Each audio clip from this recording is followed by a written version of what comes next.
আচ্ছা, ওকে। সো আগের ক্লাসগুলোতে কোনো প্রশ্ন আছে আপনাদের, কোনো কোয়ারিজ?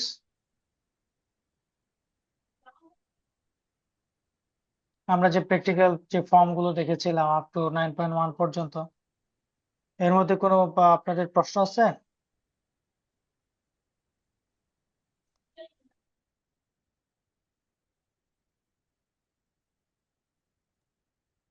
কোনো প্রশ্ন নাই, রাইট?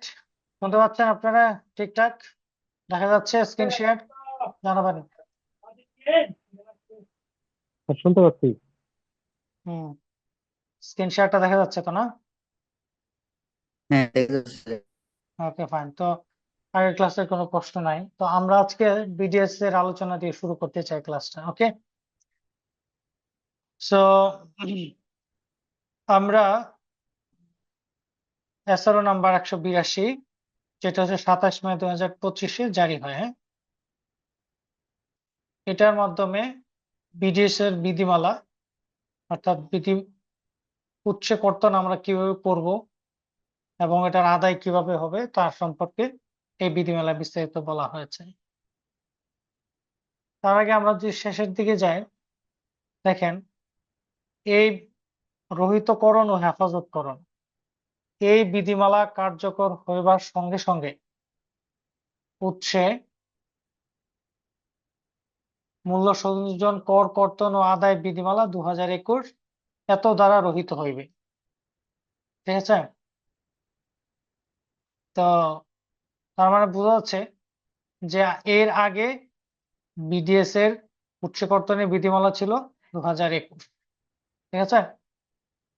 তো নিচে আরেকটা কথা লিখছে, দেখেন, উক্তরূপ রহিতকরণ সত্ত্বেও রহিত বিধিমালার অধীনকৃত কার্য বা গৃহীত ব্যবস্থা এই বিধিমালার অধীন কৃত বা হইয়াছে বলিয়া গণ্য হইবে।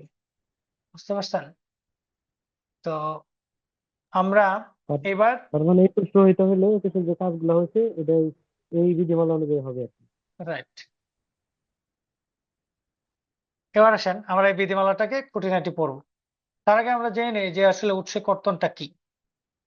আচ্ছা, আমরা একটু আপনাদের কাছ থেকে শুনি যে কে কি জানেন যে উৎসে কর্তন সম্পর্কে। উৎসে কর্তনটা আসলে প্যাটে কি, আমাদের কেন করতে হয়, আমরা কখন করি, ইত্যাদি ব্যাপারে আপনাদের, এই বিডিএস এর ব্যাপারে আপনাদের ধারণাটাকে জেনে নিই। বলেন, কেউ একজন বলেন, বিডিএস সম্পর্কে আপনি কি বুঝেন?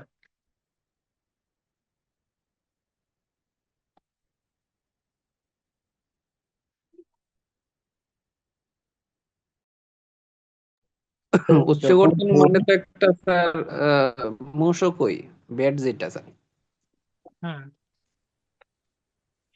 আচ্ছা, আর কিছু? রিয়াত নেই। আচ্ছা, আর কেউ কিছু বলবেন? রিয়াতে একটা মূসক একটা বিষয় স্যার, আমরা কোনো কিছু কেনার সময় যখন 15% যখন ওরা ফলো করবে না, মানে 15%-এর 6.3 যদি না দেয়, এর কমে যদি দেয়, তখন আমরা বিডিএসটা কাটবো। আচ্ছা, আর কিছু? আর কেউ?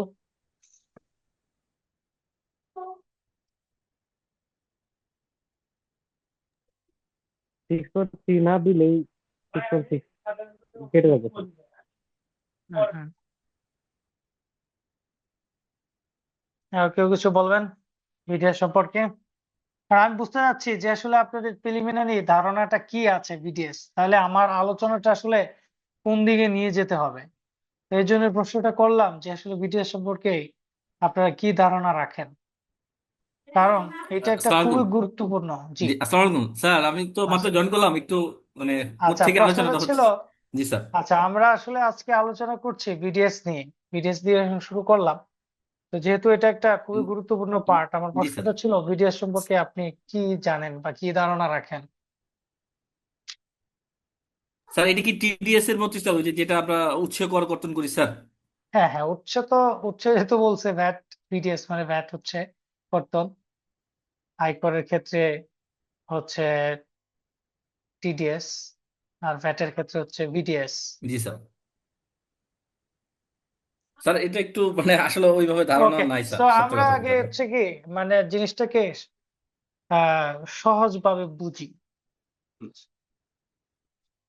আচ্ছা, এখানে আসলে আমরা যদি এটা এইভাবে ব্যাখ্যা করি যে উৎসে কর্তনটা আসলে কেন এটার মানে আবর্তন হইলো, ভ্যাটে এটাকে কেন সংযোজন করা হলো, এবং আমরা সাধারণভাবে জানি যে 15% হচ্ছে আমাদের ভ্যাটের আদর্শ হার। এর নিচে যে রেট গুলো রয়েছে সেই রেটে যদি কেউ সাপ্লাই দেয় আর আপনি যদি মানে উৎসে কর্তনকারী সত্তা হন, তাহলে ওই আহ, মানে সরবরাহ থেকে ওই চালানগুলো থেকে 6.6 দিতে হবে। আপনার হ্যাঁ, আপনার ভ্যাটটা কেটে রাখতে হবে। এই জিনিসটা আসছে আসলে একটা লেভেল রিস্ক মিনিমাইজেশন করার জন্য, মানে মূসক আদায়ের রিস্কটাকে মিনিমাইজেশনের জন্য। কিরকম রিস্ক মিনিমাইজেশন?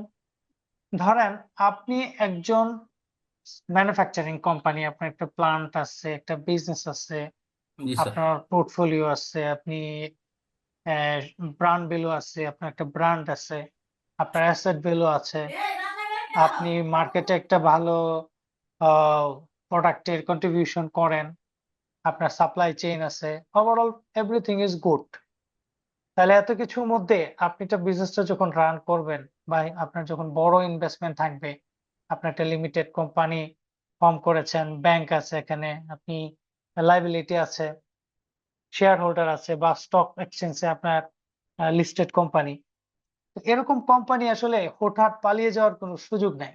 এবং যারা এই মাপের ব্যবসা করে তারা চেষ্টা করে সর্বোচ্চ কমপ্লায়েন্সটা মেনটেন করার জন্য, সেটা ভ্যাট, ট্যাক্স, জন স্টক এবং আদার যে রেগুলেটরি বডি আছে তাদের সমস্ত ডকুমেন্টারি, তাদের সমস্ত কমপ্লায়েন্স গুলো মেনটেন করার চেষ্টা করে। যেমন আপনি একটা যখন কারখানা স্থাপন করবেন, আপনাকে ফায়ার লাইসেন্স নিতে হবে, কলকারখানার যে সংস্থা আছে অধিদপ্তর তার পারমিশন নিতে হবে, পরিবেশের মানে রিলেটেড থাকলে পরিবেশের ছাড়পত্র নিতে হবে, অনেকগুলো অটোনমাস বডি যে আছে গভর্নমেন্টের, এগুলোর আপনার পারমিশন নিতে হবে, এবং তার সাথে সাথে ভ্যাট ট্যাক্সের কমপ্লায়েন্স তো মানতে হবে। এই টাইপের কোম্পানিগুলোকেই গভর্নমেন্ট মানে ভ্যাট এর আইনে উৎসে কর্তনকারী সত্তা বলা হয়েছে, যে তাদেরকে রেগুলার ওনারা যে মানে বিক্রয়ের পর যে ভ্যাটের পদে আছে সেটা তো দিবেনই, প্লাস তাদের উপর আরেকটা অতিরিক্ত দায়িত্ব অর্পণ করা হয়েছে, সেটা হচ্ছে উৎসে কর্তন। আচ্ছা, কেন করা হয়েছে? যে একজন এরকম একটা প্রতিষ্ঠান, স্বনামধন্য একটা প্রতিষ্ঠান বা এস্টাবলিশ একটা প্রতিষ্ঠান, তারা অনেক সাপ্লায়ার কাছ থেকে বিভিন্ন পণ্য, প্রোডাক্ট, সার্ভিস, তারপর হচ্ছে বিভিন্ন অফিস ইকুইপমেন্ট তারা মানে সরবরাহ গ্রহণ করবে, তাই না? এই সরবরাহ গ্রহণ করার সময় তার বিভিন্ন রেট থাকবে এবং বিভিন্ন জি সার্ভিসের ক্যাটাগরি থাকবে। তো এখন জি স্যার। হয়েছে কি যে এখানে যারা ছোট রেটে ব্যবসা করে তারা আসলে ইনপুট ট্যাক্স ক্রেডিট নেয় না, মানে অন্য রেটে, মানে ছোট রেট বলতে বোঝাচ্ছি 15% এর নিচে অন্য মানে এরা ইনপুট ট্যাক্স ক্রেডিট নেয় না, বা আমদানি করে, বা প্রকিউরমেন্ট প্রোভাইডার সে কোথা থেকে আসলে মাল বিভিন্ন জায়গা থেকে সংগ্রহ করে এনে দেয়, এই টাইপের এদের কোনো হদিস থাকে না বিজনেসে। হুটহাট বিজনেস করে হুটহাট ক্লোজ করে ফেলে। তো তাদের যে ভ্যাটের লাইবিলিটিটা, এটা এনবিআর রিস্ক মনে করে, এটা গভর্নমেন্ট রিস্ক মনে করে। তারা যদি ভ্যাটটা পরিশোধ না করে তাহলে তো হচ্ছে এখানে সাপ্লাইয়ের উপর এনবিআর এই ভ্যাটটা পাবে না। তাহলে সে যার কাছে সাপ্লাই করেছে সে যদি ওই ভ্যাটের টাকাটা উইথহোল্ডিং করে কেটে রেখে ওই কোম্পানির এগেনস্টে, মানে ওই সাপ্লায়ারের পক্ষ হয়ে বিডিএস সত্তা যারা আছে তারা যদি গভর্নমেন্টের ট্রেজারিতে এটা জমা করে দেয়, তাহলে রিস্কটাকে অনেকটা, এই আদায়টা অনেকটা মিনিমাইজেশন হয়। ঠিক আছে? এই সেন্স থেকে আসলে এইটাকে যারা মানে উৎসকর্তকারী সত্তা আছে তাদের উপর অতিরিক্ত এই দায়িত্বটাকে আরোপ করা হয়েছে। বুঝতে পারছেন? তো এখানে আরো কিছু ব্যাপারটা এখানে অ্যাড করা হয়েছে, যে এর সাথে সাথে তাই কিছু হ্যাঁ, এদিকে কিছু আসো। ইউটিলিটি, কিছু কিছু সার্ভিসেস, এগুলোর উপরে হচ্ছে আপনার এই পিডিএস এর যে বিধিমালা আছে সেটা আপনার বলবৎ হইবে। বুঝতে পেরেছেন? তো আমরা এবার দেখি জি স্যার। যে এটা ফুললি আপনার রিলেটস টু মানে সরবরাহ গ্রহণ, সরবরাহ প্রদান না, মানে পারচেস। আমরা যদি সরবরাহ গ্রহণ বলি বা পারচেস বলি বা ইনপুট বলি, যেভাবে বলি, এটা হচ্ছে তার সাথে রিলেটেড। আপনি যা কিছু পারচেস করবেন, সে পারচেস থেকে আপনাকে এই বিধিমালা অনুযায়ী সর্টিং করতে হবে যে এটা ভিডিএস অ্যাপ্লিকেবল হবে কি হবে না। যদি এই বিধিমালা অনুযায়ী ভিডিএস কাটার মানে হয়, মানে বিধিমালা অনুযায়ী যদি পড়ে যায় ক্রাইটেরিয়া যে বিডিএস কাটতে হবে, তাহলে আপনাকে অবশ্যই বিডিএস কাটবেন। যদি বিডিএস না কাটেন, তাহলে এই আইনে বলা হয়েছে মানে উভয় পক্ষেই এটার জন্য দায়ী থাকবে, শুধু আপনাকে ধরবে এরকম না, যিনি সরবরাহকারী উনিও এটার জন্য সমানভাবে দায়ী থাকবে। এবং আমাদের দেশে যে অডিটের রিস্ক ফ্যাক্টরটা, এটা ম্যাক্সিমাম হচ্ছে এই বিডিএস এ। কারণ অনেকগুলো কোম্পানি পারচেস থাকে যেগুলো অনেক ক্ষেত্রেই মূসক দিয়ে বা 6.3 দিয়ে কেনা যায় না। তাছাড়া অনেকগুলো সার্ভিস থাকে ভুলক্রমে বিডিএস কাটা হয় না, বা পার্টিগুলো অনেক সময় বিডিএস কাটলে রেট বাড়ায় দেয়, ভ্যাটের টাকা কাটলে, ইত্যাদি ইস্যু এখানে থাকতে পারে। ঠিক আছে? তো এই জন্য এই যারা বিডিএস সত্তা আছেন তাদের ক্ষেত্রে অডিটের ফার্স্ট মানে চয়েস, ইনপুট সাইডে ফার্স্ট চয়েস মানে ক্রাইটেরিয়া থাকে অডিটের যে উইথহোল্ডিং ট্যাক্সটা সে ঠিকঠাক মতো দিল কিনা, এটাকে যাচাই বাছাই করা বিভিন্ন ডকুমেন্টের আঙ্গিকে। ওকে, তো এটা বলা হয়েছে এই আইনের শিরোনাম হচ্ছে উৎসে মূল্য সংযোজন কর কর্তন ও আদায় বিধিমালা 2025 নামে অভিহিত হইবে। ইতিপূর্বে আমরা দেখলাম যে এটা 21 সালেও একটা বিধিমালা ছিল, এর আগে 19 সালেও ছিল, এবং এর মাঝখানেও আরো অনেকবার মানে এটাকে আরো সংশোধন করা হয়েছে। আমরা যদি হিস্ট্রিটা দেখি, তাহলে আপনাদেরকে দেখাতে পারি যে আমি এখানে পয়েন্ট করলাম যে 1, 2, তারপর হচ্ছে দেখেন, তারপর 2.1, মানে এটা ছিল মেইন একটা বিধিমালা। তারপর 2 আবার এটা আসছে, 2 রাউন্ডেও দেখেন 2 বার অ্যামেন্ডমেন্ট হয়েছে। তারপর 3 আসছে, 3 হচ্ছে দেখেন 4 বার অ্যামেন্ডমেন্ট হয়েছে। তারপর ফাইনালি এখন 4, মানে এই বিধিমালা টোটাল 4 বার চেঞ্জ হয়েছে। এটা হচ্ছে 4র্থ নাম্বার বিডিএস এর বিধিমালা। ঠিক আছে? তো এই যে এটা বিধিমালাগুলো কি রয়েছে, 21 বিধিমালা স্যার? জি, চারটা কি 21 বিধিমালা? তাছাড়া 25 বিধিমালা হবে? আমি আপনার কথাটা বুঝতে পারিনি। আর এটা 21 আন্ডারে হবে না 25 আন্ডারে হবে? একজন বলবেন উনি কি বোঝাতে চাচ্ছে? আমি আসলে স্যার আমিও কেন যে মানে বুঝতেছি না। ওইভাবে অ্যাকচুয়ালি বুঝতে পারিনি ভাইয়া, একটু ক্লিয়ারলি বললে ভালো হয়। আমি বলতেছি স্যার, যে বিধিমালা 21 বা 25 করলাম, হুম, বিধিমালা 21 বা 25 প্রথমে যেটা এটাই তো দেখালেন স্যার। মানে এই এটা যে 25 দেখাচ্ছে। জুলাই খ্রিস্টাব্দে কার্যকর হবে, প্রথম থেকে কি এটার এই অনুযায়ী ওই 4 চারটা নাম্বার যেটা আর কি। আচ্ছা, আমার মনে হয় আপনি ক্লাসটা কন্টিনিউ করেন, তারপর আপনার প্রশ্নটা আবার সেটা করেন, হ্যাঁ, যদি ক্লিয়ার না হয়। এখন বর্তমানে যে ক্লিয়ার হয়েছে, বিধিমালাটা, আমি যেটা বলেন বলেন বলেন, আপনার কষ্টটা শুনে নিই, বলেন।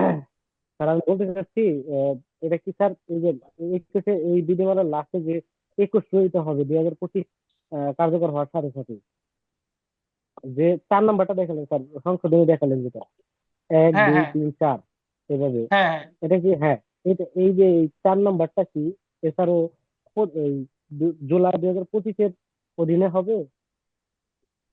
হ্যাঁ, এটাই তো, এটা খুললাম, এই যে আমি এখন যেটা দেখতে পাচ্ছেন, এটা হচ্ছে 1 হ্যাঁ জুলাই হ্যাঁ, 2025 থেকে কার্যকর। জুলাই 2025 স্যার, সেটাই জি বলতে স্যার। চাচ্ছিলাম।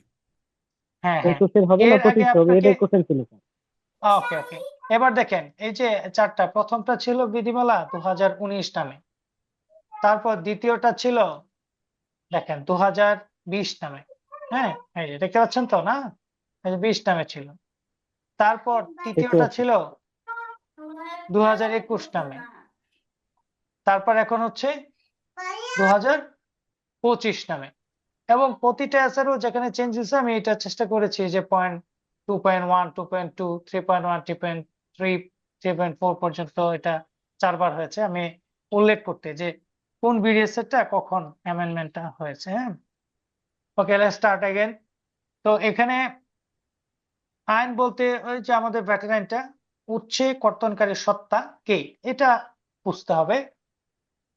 এটা সংজ্ঞাটা এখানে দেওয়া আছে যে যে কোনো সরকার বা উহার কোনো মন্ত্রণালয়, মানে এক কথায় যে কোনো মন্ত্রণালয়, বিভাগ, দপ্তর, আধা সরকারি বা স্বায়ত্তশাসিত কোনো সংস্থা, তারা হচ্ছে উৎসে কর্তনকারী সত্তা।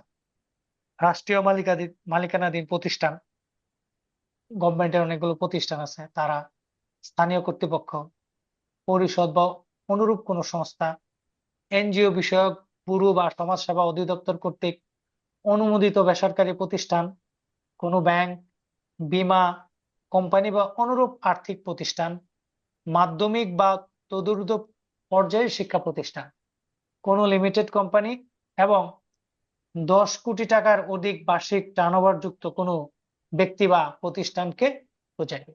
তাহলে এখানে যাদেরকে বলা হলো তারাই হচ্ছে উৎসে কর্তনকারী সত্তা। এখানে উল্লেখিত যাদেরকে উৎসে কর্তনকারী সত্তা বলা হয়েছে, তারা যখন পারচেজ করবে এবং সে মূসকের এগেনস্টে যখন মূল্য পরিশোধ করবে, তখন এই বিধিমালার আওতায় উনি বিডিএস কর্তন করবেন, উৎসে কর্তন করবেন। এবং লাস্টের পয়েন্ট যেটা হচ্ছে, এটা সর্বশেষ সংশোধনীতে অ্যাড করা হয়েছে যে 10 কোটি টাকা। এখন দেখা গেল যে লিমিটেড কোম্পানি না, বাট ধরেন লিমিটেড একটা কোম্পানি, অত ইয়ারলি 50 বা 100 কোটি টাকা, এবার 1 কোটি টাকা বা 2 কোটি টাকার টার্নওভার। কিন্তু দেখা গেল যে একটা প্রপার্টিশিপ ব্যবসা, তার টার্নওভার 30 কোটি, 40 কোটি, 50 কোটি, এরকমও হতে হয়, আছে এরকম মার্কেটে। তাহলে সে কিন্তু বিডিএস এর আওতা থেকে বের হয়ে যাচ্ছে।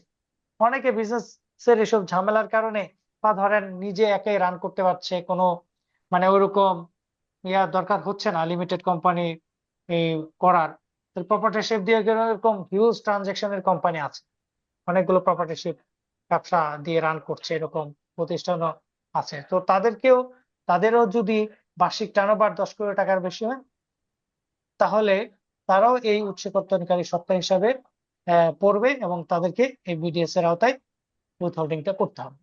আমরা শুধু স্বাভাবিকভাবে বুঝি কি যে কোনো লিমিটেড কোম্পানি হলেই ব্যাংক, বীমা বা হচ্ছে সরকারি প্রতিষ্ঠান, এরাই হচ্ছে কি উৎসে কর্তনকারী সত্তা, কিন্তু না, এই জিনিসটাকে আইডেন্টিফাই করতে হবে। ওকে, এবার হচ্ছে পণ। পণ হচ্ছে, আমরা এটা সঙ্গে পড়েছিলাম ফাইনাল কনসিডারেশন, যে মোট মূল্যটা থাকে সেটাই। মানে ধরেন ইনভয়েসের টোটাল ভ্যালু, ভ্যাট, ট্যাক্স যা আছে, ভ্যাট, এসডি সহ, এটা হচ্ছে পণ। ফর্ম, এই বিধি দ্বারা যে ফর্ম থাকবে এটাকে বোঝাইছে ন্যাশনাল বোর্ড। আচ্ছা, এবার এখানে যোগানদারের সংজ্ঞাটা এখানে দেওয়া হয়েছে। যোগানদার কারা? অর্থ, কোটেশন। এখানে একটা মানে খুবই প্র্যাকটিসে খুবই ঝামেলা হয় যে যোগানদার কে, মানে যোগানদার ধরেন অনেক সময় বিভিন্ন ক্রাইটেরিয়া সে আসলে প্রকিউরমেন্ট প্রপার্টি হিসেবে রেজিস্ট্রেশন নেয় নাই, কিন্তু তাকেও যোগানদার হিসেবে ট্রিট করা হয়। ধরেন একজন আছে কি, সে ইম্পোর্টার, কমার্শিয়াল ইম্পোর্টার, কিছু কিছু ক্ষেত্রে তাকেও যোগানদার হিসেবে মানে ট্রিট করা হচ্ছে। তো এই বিডিএস এর এই জায়গায় এসে এটাকে মানে এই জন্য ক্লিয়ার করার জন্য এটাকে আবার সংজ্ঞায়িত করা হয়েছে। অর্থ, কোটেশন বা দরপত্র বা কার্যাদেশ বা অন্যবিধভাবে কোনো উৎসে কর্তনকারী সত্তার নিকট পণের বিনিময়ে আইনের প্রথম তফসিল দ্বারা অব্যাহতিপ্রাপ্ত সরবরাহ ব্যতীত অন্য যে কোনো পণ্য বা সেবা উভয় সরবরাহ করেন এমন কোনো ব্যক্তি, প্রতিষ্ঠান বা সংস্থা। বুঝতে পারছেন? 1 নাম্বার, যদি কোটেশন হয় বা দরপত্র বা পাবলিক যে টেন্ডার গুলো হয় বা ওয়ার্ক অর্ডারের ভিত্তিতে আপনি যখন দিবেন, ঠিক আছে, তখন তাকে উৎসে মানে যোগানদার হিসেবে কনসিডার করা হবে। এবং এখানে আরেকটা পয়েন্ট টু বি নোটেড, সেটা হচ্ছে যে যোগানদার একজন যদি solely সে যোগানদার হয়, মানে প্রকিউরমেন্ট প্রোভাইডার হিসেবে নিবন্ধন নিয়েছে, সে শুধু ফার্স্ট শিডিউলের যে পণ্যগুলো আছে সেগুলোর ক্ষেত্রেই শুধু এক্সাম্পশন পাবে। যোগানদারের ক্ষেত্রে কিন্তু যেগুলা মানে এসআরও দিয়ে যে এক্সাম্পশন রয়েছে, সে এক্সাম্পশন সুবিধা পাবে না। ঠিক আছে, এটা কিন্তু খেয়াল রাখতে হবে।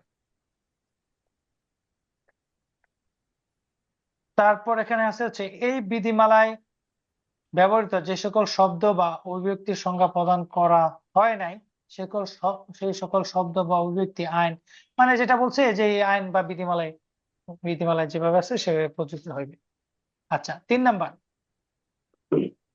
যেসব ক্ষেত্রে উৎসে মূসক কর্তন করিতে হইবে, এবার প্রথম বলা হয়েছে যে এখানে সংজ্ঞা দেওয়া হয়েছে উৎস কর্তনকারী সত্তা কারা।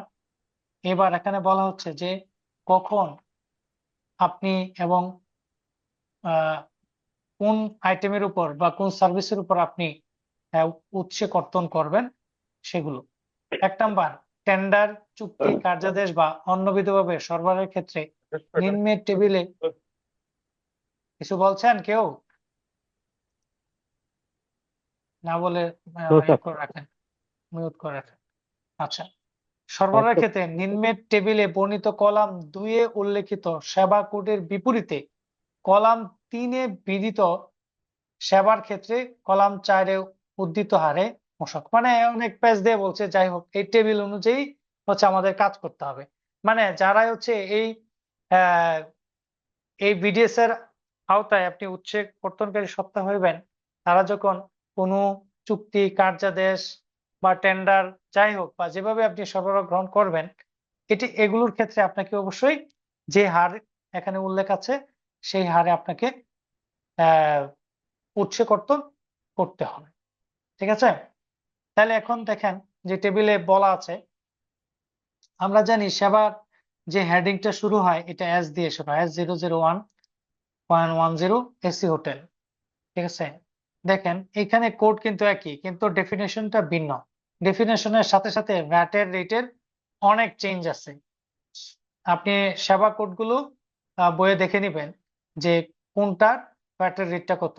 দেখেন সেবা কোড কিন্তু একই, এসি হোটেল হলে 15%, যদি নন এসি হয় তাহলে 10%, আর যদি অন্য রেস্টুরেন্ট হয় তাহলে 5%। ডেকোরেটরস ও ক্যাটারার্স তাদের জন্য 15%।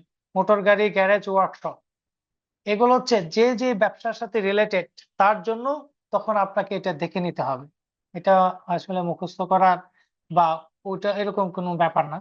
আপনি এই জিনিসটা বুঝবেন যখন আপনি একটা সরবরাহ গ্রহণ করবেন, তখন আপনি মিলিয়ে দেখবেন যে এটা এর আওতায় কোনটার আওতায় পড়েছে, এই সেবা কোনটার আওতায় পড়েছে কিনা। হ্যাঁ, বিজ্ঞাপনী সংস্থা, দেখেন বিজ্ঞাপনী সংস্থা অ্যাডভার্টাইজমেন্ট, এখানে বলা আছে 15% কাটতে হবে।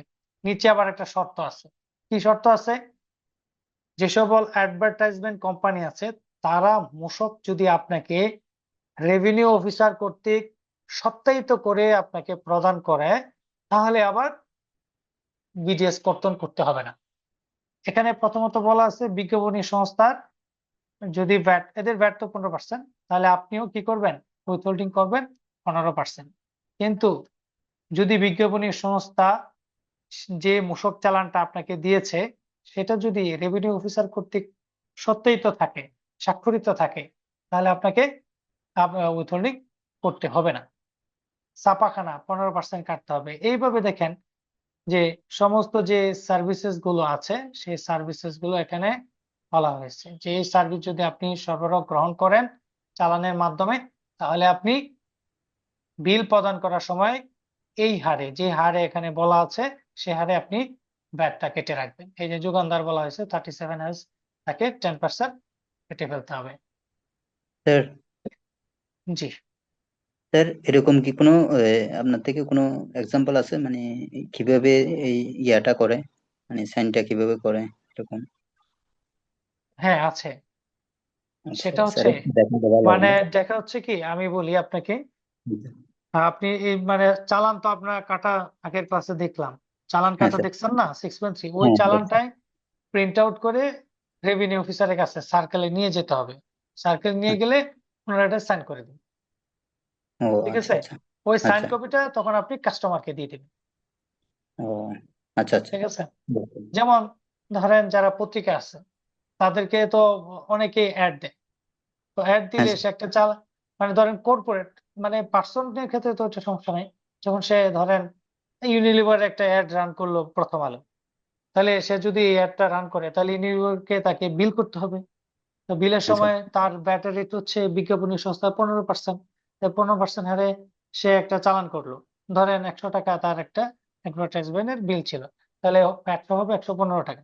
সে এটা যদি আরো কে রেভিনিউ অফিসার কর্তৃক যদি সাইন না করে ইউনিলিভারকে দেয়, তাহলে ইউনিলিভার কি করবে? 15 টাকা ভ্যাটটা কেটে রাখবে। ঠিক আছে, আর যদি হ্যাঁ। সাইন করে দেয় তাহলে ভ্যাটটা না কেটে 115 টাকায় তাকে পেমেন্টটা দিয়ে দিন। ক্লিয়ার? এটা কি স্যার শুধু বিজ্ঞাপনী সংস্থার ক্ষেত্রে নাকি আর কারো এটা আছে? এটা বিজ্ঞাপনী সংস্থার ক্ষেত্রে। আচ্ছা আচ্ছা, ঠিক আছে, থ্যাংক ইউ। তারপর গ্রাফিক্স ডিজাইন আছে, দেখেন তার জি অন্যান্য যে আপনার ভয়েস ক্লিয়ার না, হ্যাঁ শুনতে পাচ্ছি না। স্যার আমরা ইয়েগুলা স্যার একটু স্যার, হ্যালো স্যার, বলেন। স্যার আমরা ওই যে টিডিএস যেভাবে ভিডিওস কি স্যার, মানে আপনি যেভাবে বলতেছেন মানে এই স্ট্রাকচার মানে এই অনুযায়ী স্যার আমরা কাটবো স্যার, শোনেন, এটাই। বিডিএস এন্ড টিডিএস দুইটার হচ্ছে commonly with holding, G right? Sir. With holding graphic একই ইভেন্টে ঘটে, জি স্যার, একটা ভ্যাটের জন্য একটা ট্যাক্সের জন্য। ট্যাক্সের জন্য। পেমেন্ট তো একবারই হয়, রাইট স্যার। পেমেন্ট তো আর একটা ভ্যাটের জন্য পেমেন্ট ট্যাক্সের জন্য এভাবে মানে ডিস্টিংগুইশ করার কোনো সুযোগ নেই। না। ডিউরিং দ্য পেমেন্ট আপনি যখন পেবল করলেন, এবার হচ্ছে পেমেন্ট দিতে যাবেন, জি স্যার। ডিউরিং দ্য পিরিয়ড আপনি তখন দেখবেন যে বিডিএস এর উইথহোল্ডিং করতে হবে কিনা এই বিডিএস এর বিধিমালা জি স্যার, অনুযায়ী। বুঝতে পারছি। সেম ভাবে জি সিমালটেনিয়াসলি আপনি চেক করবেন যে ট্যাক্স অনুযায়ী আপনার টিডিএস টা কাটতে হবে কিনা। তাহলে আচ্ছা একই আচ্ছা। সাথে ধরেন ভ্যাটের কাটতে হবে 5 টাকা, টিডিএস এর জি স্যার। কাটতে হবে 10 টাকা, জি তাহলে তার কাছ থেকে 15 টাকা কেটে জি বাকি টাকা দিয়ে আপনি হচ্ছে তাকে চেক ইস্যু করে দিবেন বা ক্যাশে দিয়ে দিবেন, যেভাবে আপনার পেমেন্ট হবে সেভাবে দিয়ে দিবেন। জি একই স্যার, ইভেন্টে হবে। So BDS and TDS is related. তো অনেকে বুঝতে দেখা পারছি। যায় যে অনেক কোম্পানিতে যারা মানে অ্যাকাউন্টসে মানে পেবল টিমসে পেবলসে যিনি থাকেন উনি শুধু ট্যাক্সের এক্সপার্ট, ভ্যাটেরটা অনেক ক্ষেত্রে কেয়ার করেন না। অনেক ক্ষেত্রে মানে জিএল কোডে একটু মানে কম্বাইন থাকে। দেখেন আমরা একটা এক্সাম্পল দিই, দেখি এখানে এটা কোথায় আছে। আচ্ছা এখানে আছে হচ্ছে একটা ধরেন বিজ্ঞাপনী সংস্থা, আর একটা আছে কন্টেন্টটা করে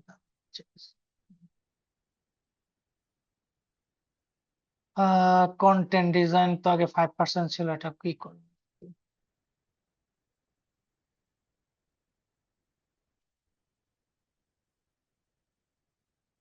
আচ্ছা এই যে দেখেন আরেকটা হচ্ছে তথ্য প্রযুক্তি সেবা। তথ্য প্রযুক্তি সেবার ভিতরে কিন্তু মানে ধরেন একটা কন্টেন্ট ডিজাইন করা, এটা কিন্তু তথ্য প্রযুক্তি সেবা নির্ভর করে। ব্যাপারটা বোঝার চেষ্টা করেন, আমরা একটু যাই। হ্যাঁ খুবই স্মল ইস্যু বাট এটার ডেপথনেসটা ভিন্ন। একটা হচ্ছে কি আমরা বললাম অ্যাড, একটা হচ্ছে অ্যাডভার্টাইজমেন্ট, আর একটা হচ্ছে কি কন্টেন্ট। আপনি যদি একটা অ্যাড দিতে চান, আপনি যদি একটা ধরেন ফেসবুকে আপনি অ্যাড দিবেন, তাহলে আগে আপনার কন্টেন্ট তৈরি করতে হবে না? কন্টেন্ট মানে কি? জি স্যার। আপনাকে এটাকে কি ব্যানারে দিবেন, এটার ভিতরে কি লিখবেন, জি আপনার স্যার। কি উদ্দেশ্য, অ্যাডটা কি কারণে রান করবেন, তার ব্যানার সাইজ কত হবে, ফেসবুকের তো একটা মাপ আছে, এটার জি হাইট জি উইডথ আছে ইমেজটার। তারপর হচ্ছে আপনার ডিজাইন এদিক এইভাবে না ওইভাবে, আপনি বলেন এখানে এটা লাগান, এখানে আমার প্রোডাক্টটা এই নিচে তুলে দেন, লাইনটা একটু ডানে দেন, বামে দেন, এখানে কন্ট্যাক্ট নাম্বারটা দেন। এই যে ডিজাইনটা করো এই হচ্ছে কন্টেন্ট ডিজাইন। এই কন্টেন্ট ডিজাইনের জন্য ভ্যাট রেট হচ্ছে 5%। এই কন্টেন্ট ডিজাইন করার পরে যখন আপনি ফেসবুকে পোস্ট করবেন, অ্যাডটা রান করবেন, ওই অ্যাড রানের উপর ওটা হচ্ছে বিজ্ঞাপনী সংস্থার ক্রাইটেরিয়ায় পড়বে, তখন ওইটার ভ্যাট কত? 15%। এখন আপনি যদি জিএলটা এভাবে সেটিং করেন যে অ্যাডভার্টাইজমেন্ট, তাহলে ধরেন অ্যাডভার্টাইজমেন্টের ভিতরে যেগুলো বিজ্ঞাপন আছে সেটাও ঢুকাই দিলেন, কন্টেন্ট যে তৈরি করলেন সেটাও একসাথে প্রসিড করে দিলেন, তাহলে তখন কিন্তু আপনার আইডেন্টিফাই করা কিন্তু কঠিন হবে। হয়তো ট্যাক্সে দুইটার টিডিএস এর রেট যদি থাকে ধরেন একই আছে, কিন্তু ভ্যাটের দুইটা রেট ভিন্ন। তো এই জন্য কি আপনি যখন এই জিএলটাকে ডিজাইন করবেন, উইথহোল্ডিং এর এই ক্যাটাগরিটাকে ভ্যাট পার্সপেক্টিভে বা ট্যাক্সের পার্সপেক্টিভে যখন আপনি ডিজাইন করবেন, তখন এটাকে এইভাবে ডিজাইন করতে হবে আলাদা আলাদা করে। ঠিক আছে? বিজ্ঞাপনী সংস্থা আপনি এটা একটা ক্যাটাগরিতে রাখবেন, তারপর হচ্ছে আপনার কন্টেন্ট যে ডিজাইন করলেন সেটা 5% আলাদা করে রাখবেন। আপনি যে ধরেন সব বিজ্ঞাপনী অ্যাডভার্টাইজমেন্টের ভিতরে ঢুকিয়ে দেন, তাহলে কি হবে, 5%ও কিছু এখানে ঢুকে গেল। হয়তো আপনি এটার জন্য ভ্যাটটা কম কাটলেন বা 5% কাটলেন, কিন্তু আপনার তখন অডিটে নিয়ে এটা একটা ঝামেলা হবে, তখন আপনাকে ক্লেম করবে 15% হারে উইথহোল্ডিং। বুঝতে পারছেন? এই জন্য এই হিসাবপত্রগুলো যেটা ভ্যাটের যে রেটে আছে এটাকে ম্যাক্সিমাইজ ওইভাবেই হচ্ছে আপনাকে হিসাবপত্র জিএল গুলো সেটিং করে ওইভাবে রাখতে হবে। আপনি ধরেন সব উইথহোল্ডিং একটার ভিতরে ঢুকাই দিলেন, একটা জিএল এর ভিতরে দেখলেন যে বিটিএস না পেয়েবল, তাহলে একটার ভিতরে যদি রেখে দেন এবং এটা যদি রিকনসিল করতে না পারেন এই সার্ভিস কোডের সাথে, পরবর্তীতে আপনি কিন্তু অডিটে ঠিকঠাক মতো মানে ডকুমেন্টেশনটা আপনি প্রেজেন্ট করতে কঠিন হয়ে যাবে। জি ঠিক স্যার। আছে, এই জন্য আগেই আপনি মানে কাজের সময় প্যারাটা নিতে হবে, এখানে অলসতা মোটেই করা যাবে না। যে কোম্পানি এই জায়গায় অলসতা করবে সে ধরেন একটা বড় ধরনের রিস্ক ফ্যাক্টর রেখে যাচ্ছে, বুঝছেন? এই জায়গায় খুবই সতর্ক হতে হবে যারা উইথহোল্ডিং এন্টিটি আছে, যারা হচ্ছে আপনার বিডিএস সত্তা।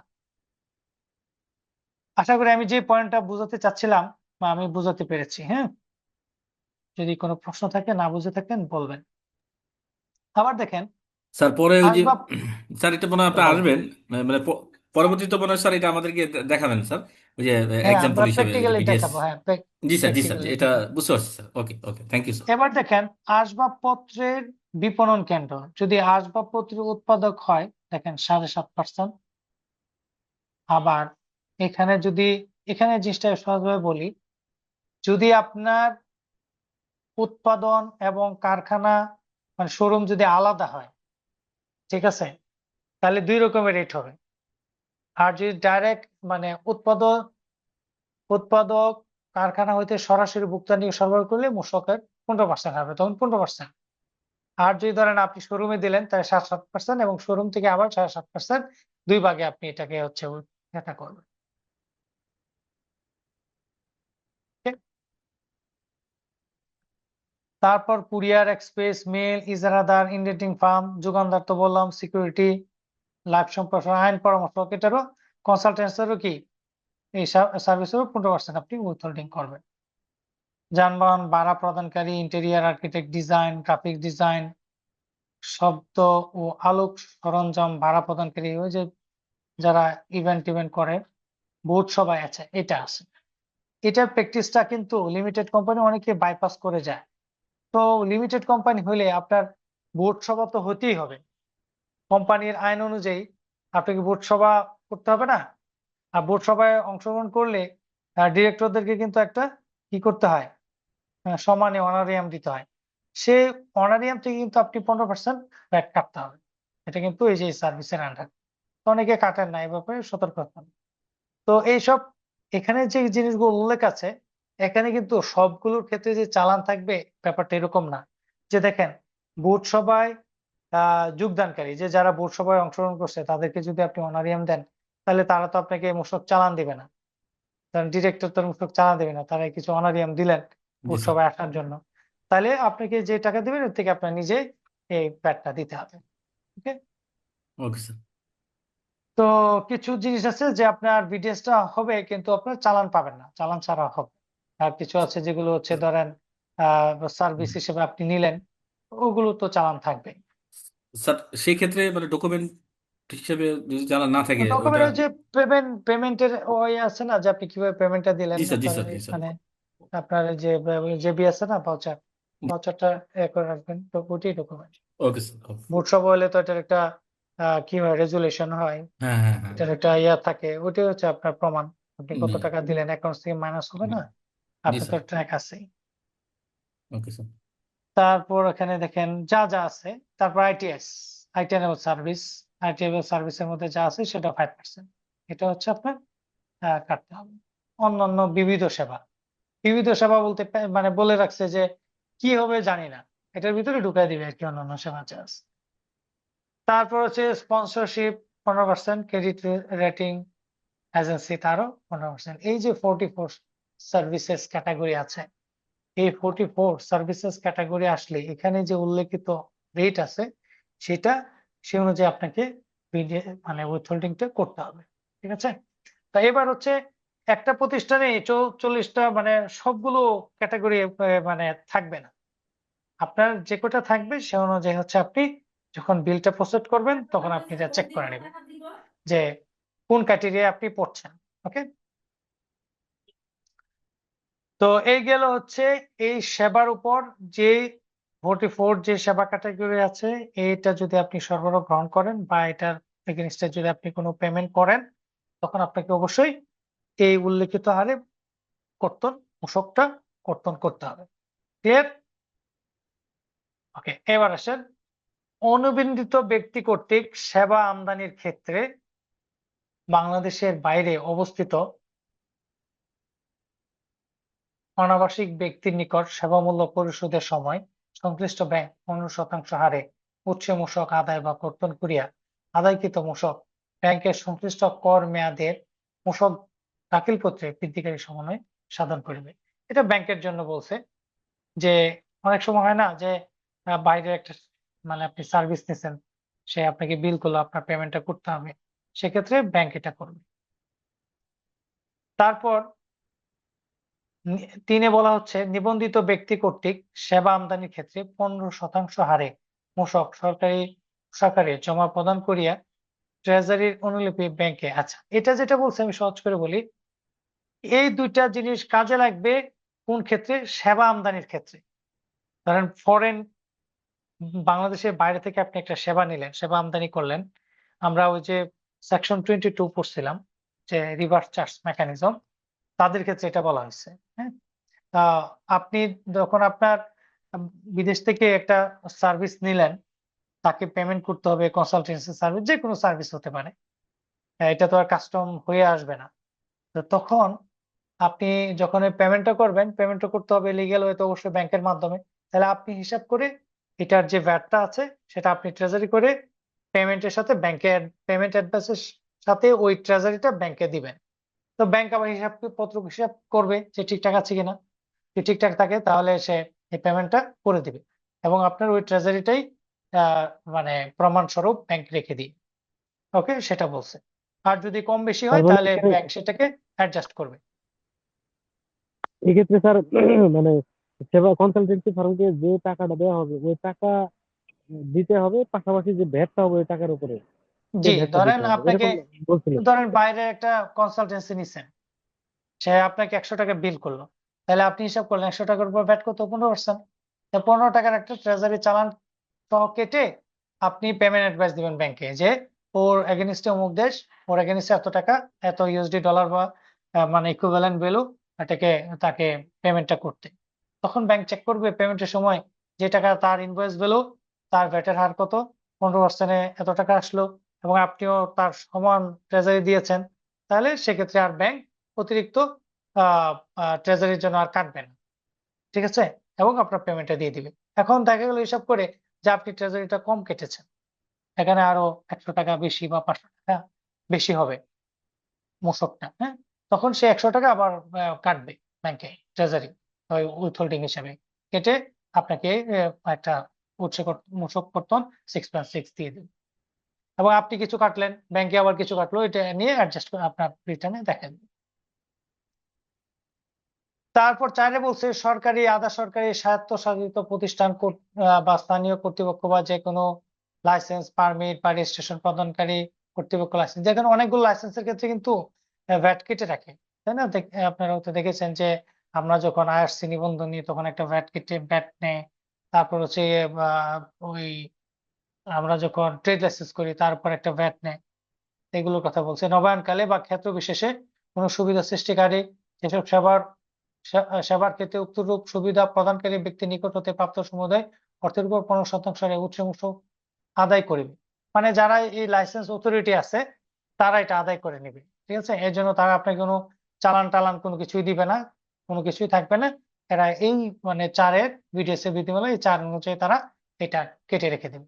তাছাড়া প্রদত্ত লাইসেন্স, রেজিস্ট্রেশন, পারমিটে উল্লেখিত শর্তের আওতায় রাজস্ব বন্টন, revenue sharing, royalty, commission, charge ফি বা অন্য কোনো প্রাপ্ত সমুদায় অর্থের উপর, মানে অন্য ক্ষেত্রে যে কমিশন থাকে না, চার্জ থাকে। ধরেন আপনি একটা আইআরসি নিবন্ধন নিলেন, নেওয়ার পরে আপনি একটা নাম সংশোধন করলেন, অ্যাড্রেস সংশোধন করলেন, বা আরো কিছু এটাতে তথ্য পরিবর্তন করলেন, তখন প্রত্যেকটার ক্ষেত্রে কিন্তু সে কিন্তু একটা চার্জের উপর আবার ভ্যাটটা নিবে। ঠিক আছে? তো এটা প্রযোজ্য সরকারি প্রতিষ্ঠানের ক্ষেত্রে, এটা আপনার জন্য। উপরের দুইটা হচ্ছে আপনার জন্য প্রযোজ্য হবে যখন আপনি ফরেন কোনো কনসালটেন্সি সার্ভিস বা যে কোনো সার্ভিস নেবেন যেটা আপনি ব্যাংকে ফোতে পেমেন্টটা করতেছেন। এটা শুধু কিন্তু সেবার ক্ষেত্রে, প্রোডাক্টের ক্ষেত্রে না, কারণ প্রোডাক্ট তো আপনি এভাবে আমদানি করতে পারবেন না, এই জন্য স্পেসিফিক করা আছে সেবা। প্রোডাক্ট আমদানি করতে তো কাস্টম লাগবে, কারণ এটা বলা হয়েছে কি, কারণ সেবা আপনি বিভিন্ন নিয়ে আসতে পারবেন, কাস্টম জানবেও না। এই যে আপনি পড়তেছেন কি জুমের মাধ্যমে, এটা জানবে কেউ? আপনি না বললে কেউ জানবে না। হয়তো ভিডিও অনেক টেকনোলজি আছে, অনেক কিছু আছে ট্রেস করা, কিন্তু একটা সেবা নিলে এগুলো ওইভাবে মনিটরিং করা যায় না। এই জন্য এটাকে শুধু স্পেসিফাই করে দেওয়া হয়েছে সেবা আমদানি। আচ্ছা, এবার 5 নাম্বার, এটা একটা খুবই গুরুত্বপূর্ণ, এটা খুবই গুরুত্বপূর্ণ কি, স্থান ও স্থাপনা ভাড়া গ্রহণকারী কে? যে বাড়িটা, সহজ কথায় যে বাড়িটা, হ্যাঁ, বিজনেসের জন্য আপনি ভাড়া নিচ্ছেন একটা স্পেস, আপনি সেবার ক্ষেত্রে ভাড়া গ্রহণকারী নিবন্ধিত হইলে, আপনি যদি নিবন্ধিত হন দাখিল পত্রে বৃদ্ধিকারী সমন্বয়ের মাধ্যমে এবং অনিবন্ধিত হলে চালান বা ই পেমেন্টের মাধ্যমে ভাড়ার উপর 15% হারে মূসক পরিশোধ করতে হবে। মানে অনিবন্ধিত থাকলে তাকেও কিন্তু, যদি বিজনেস সে রান করে তাহলে অবশ্যই দিতে হবে। এখানে কিন্তু কোনো সত্তা, মানে আপনি বিডিএর সত্তা হইতে হবে এরকম না। উপরে আমরা বলছি কি, এটা কাটবে কে? আমরা বলছি যে এখানে যারা আছে, ধরেন আপনার একটা প্রতিষ্ঠান প্রপার্টারশিপ, একটা ব্যবসা আপনি শুরু করলেন, প্রপার্টারশিপ একটা ব্যবসা শুরু করলেন, এটার আপনার হচ্ছে টার্নওভার খুব বেশি না, ধরেন 60-70 লক্ষ টাকা বা 1 কোটি ধরেন, তাহলে কিন্তু আপনি বিডিএস এর হোল্ডিং সত্তা হিসেবে পড়েন নাই, পড়ছেন? কারণ আপনি প্রপার্টারশিপ হিসেবে হতে হলে মিনিমাম আপনার 10 কোটি টাকা 10 টার্নওভার কোটি। থাকতে হবে, তাহলে আপনি পড়েন নাই। কিন্তু ওই কথায় আপনার এখানে কাজ হবে না। আপনি যদি ভাড়া নেন ব্যবসার জন্য, তাহলে আপনাকে যে ভাড়া পরিশোধ করবেন সেই ভাড়ার উপর 15% আপনি মূসক বৃদ্ধিকারী সমন্বয় করবেন। ঠিক আছে? ওকে, তো এখানে আবার মাপ আছে, 150 স্কোয়ার ফিট পর্যন্ত মানে হচ্ছে মাপ, এক্সাম্পশন এসআরওতে এটা পাবেন। এর বেশি হলে কিন্তু লাগবে, এর বেশি হলে কিন্তু 15% দিতে হবে। 150 স্কোয়ার ফিট পর্যন্ত হচ্ছে মানে এটা মানে এক্সাম্পশন করা হয়েছে, কারণ ছোট যারা ব্যবসা করে তাদের উপর এটা চাপায় দেওয়া হয় না। তারপর হচ্ছে 4 নাম্বার, এবার আমরা একটু মিউট করেন প্লিজ, মিউট করেন। মিউট করেন, হ্যাঁ, আপনার ভাষার গোপন কথাবার্তা আমরা শুনে ফেলবো। হ্যাঁ? এবার আসেন, এটা ছিল উপরের অপশন পর্যন্ত। এবার আসেন, এটার হেডিংটা কি ছিল আমরা আবার মিলিয়ে নেই। এটার হেডিংটা ছিল যেসব ক্ষেত্রে উৎসে মূসক কর্তন করিতে হইবে, এই ক্ষেত্রগুলো। 1 নাম্বার ক্ষেত্র ছিল এটা সার্ভিসের ক্ষেত্রে, 2 নাম্বার ক্ষেত্র ছিল হচ্ছে মানে 2 আর 3 ছিল ব্যাংকের ক্ষেত্রে, যখন বাইরে আপনি এটা পেমেন্ট করবেন। 4 নাম্বার ছিল সরকারি প্রতিষ্ঠানের ক্ষেত্রে বা স্থানীয় কর্তৃপক্ষ তাদের ক্ষেত্রে। 5 নাম্বার ছিল যে ব্যবসায়ী ভাড়া, মানে একটা স্পেস ভাড়া নিয়ে করলো তার ক্ষেত্রে। এখন ভাড়া যদি আপনার নিজস্ব জায়গা হয় তাহলে আবার লাগবে না, এটা হচ্ছে ভাড়া করেন, তাহলে তো আপনি ভাড়াটা না, আপনি নিজেই মালিক এই জায়গার বা এই শোরুমে, তখন আবার এটা লাগবে না। মানে এনবিআর মানে এটা নিয়ে এরকম একটা পলিসি মানে ইন্ট্রোডিউস। ভাই প্লিজ একটু করেন, হ্যাঁ, মিউট করেন। আচ্ছা, এবার আছে হচ্ছে যখন কথা বলবেন আনমিউট করে করেন, হ্যাঁ, বাকি সময় মিউট করেন। তো এই তো ভুলে গেছি কি বলতেছিলাম। আচ্ছা, যাই হোক। ভাড়ার পর্যন্ত ছিলাম আচ্ছা, বিজয়। এখানে দেখেন স্থান ও স্থাপনাকে 2 ভাগে ভাগ করা হয়েছে। 1 নাম্বার যদি নিবন্ধিত হয় তাহলে হচ্ছে বৃদ্ধিকারী সমন্বয়ের কথা বলা হয়েছে, আর অনিবন্ধিত হলে তাকে ডাইরেক্ট ট্রেজারি করতে বলা হয়েছে। চালান বা এই চালানের মাধ্যমে আপনাকে পেমেন্টটা করে দিতে হবে। আপনি যে রিজিয়নে আছেন বা আপনি যে অ্যাড্রেস আছেন, এই অ্যাড্রেসের যে আপনার ভ্যাট অফিস, সেই ভ্যাট অফিসে বরাবর আপনাকে চালান বা চালান করে পেমেন্টটা করে দিতে হবে। আর যদি আপনি রেজিস্টার হন তাহলে আপনি রিটার্ন সাবমিট করেন, তার মানে তাহলে রিটার্নে আপনি বিধিকে সহনে পাবেন। ওকে, আচ্ছা এবার আসেন যুগানদারের ক্ষেত্রে বলা হয়েছে, যুগানদারের ক্ষেত্রে উৎসে মূসক কর্তন, এটা নিয়ে এনবিআর খুবই কনসার্ন। যুগানদার নিয়ে যত রকমের ঝামেলা।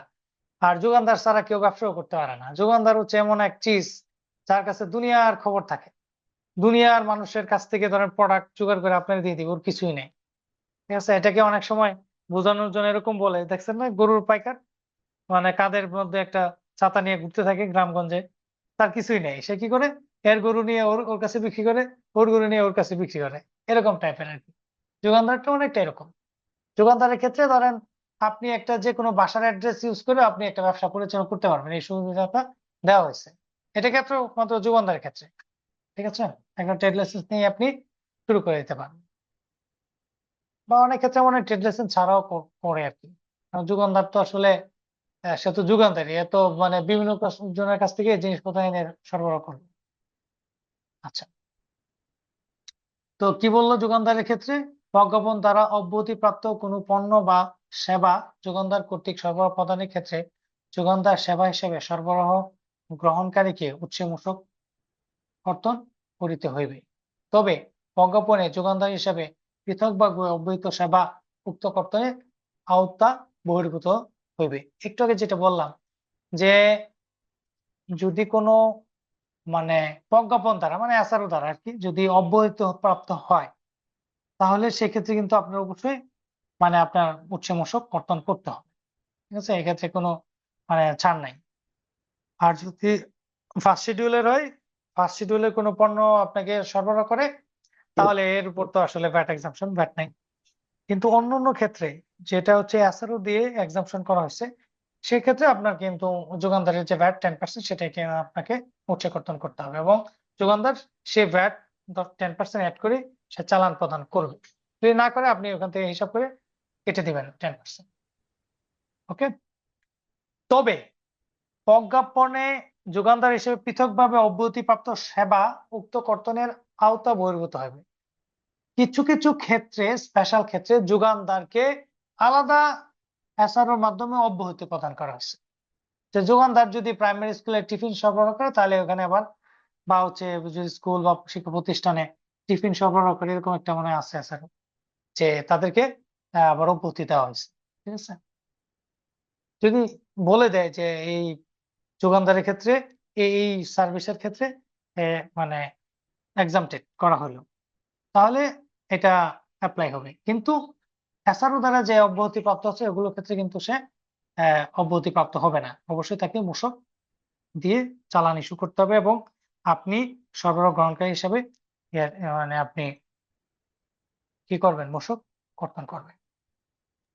স্যার যদি বলেন। মানে এসআরও দিয়ে যদি হয়, তখন কি আমরা মানে বিডিএস টা কাটতে হবে না? এটাই বোঝাতে চাইছেন না? জি জি, আমরা অব্যাহতি মানে একটা প্রোডাক্ট ব্যাট থেকে ব্যাটের আওতা মুক্ত কিনা, সেটা হচ্ছে 1 নম্বরে আমাদের ফার্স্ট তফসিলে আছে, প্রথম তফসিল আইনের। হ্যাঁ। আমরা জানি আইনের 3টা তফসিলের প্রথম তফসিল হচ্ছে এক্সাম্পটেড গুডস এন্ড সার্ভিসেস, 2 নম্বর হচ্ছে এসডি অ্যাপ্লিকেবল, 3 নম্বর হচ্ছে অন্য অন্য যে রিডিউস রেট আছে, মানে 15%-এর নিচে যে রেট গুলো আছে। তাহলে এই তফসিলের একটা তফসিল দিয়ে হচ্ছে এক্সাম্পশন করা হলো। তাছাড়া প্রতি বছর একটা বাজেটের সময় একটা অব্যাহতি এসআরও দেওয়া হয়, ওই এসআরও তে কিছু পণ্যকে আবার আলাদা করে অব্যাহতি দেওয়া হয়। ঠিক আছে, একটা হচ্ছে আইনের ভিতরে, আর একটা হচ্ছে জাতীয় রাজস্ব বোর্ডের প্রদত্ত ক্ষমতা বলে একটা এসআরও জারি করে, ওইটার মধ্যে দিয়ে কিছু কিছু প্রোডাক্টকে বা সেবাকে এটাকে অব্যাহতি প্রাপ্ত করা হয়। তো এখন ধরেন ফার্স্ট তফসিলে নাই, কিন্তু এক্সাম্পশন এসআরওর মধ্যে একটা প্রোডাক্ট বা সেবার বলা আছে যে এটা সরবরাহ পর্যায়ে এক্সাম্পটেড হবে। সেই পণ্যটা যদি এই প্রজ্ঞাপন দ্বারা অব্যাহতিপ্রাপ্ত কোনো পণ্য যদি যোগানদার মানে সরবরাহ করে, তাহলে তার জন্য সেটা প্রযোজ্য হইবে না, সে এক্সাম্পশন তার জন্য প্রযোজ্য হইবে না। তখন 10% হারে সে তাকে চালান কাটতে হবে, এবং আপনিও সেভাবে কাটবেন। একটা কল আসতেছে, মেবি আর্জেন্ট, আমি একটু ধরে নিই।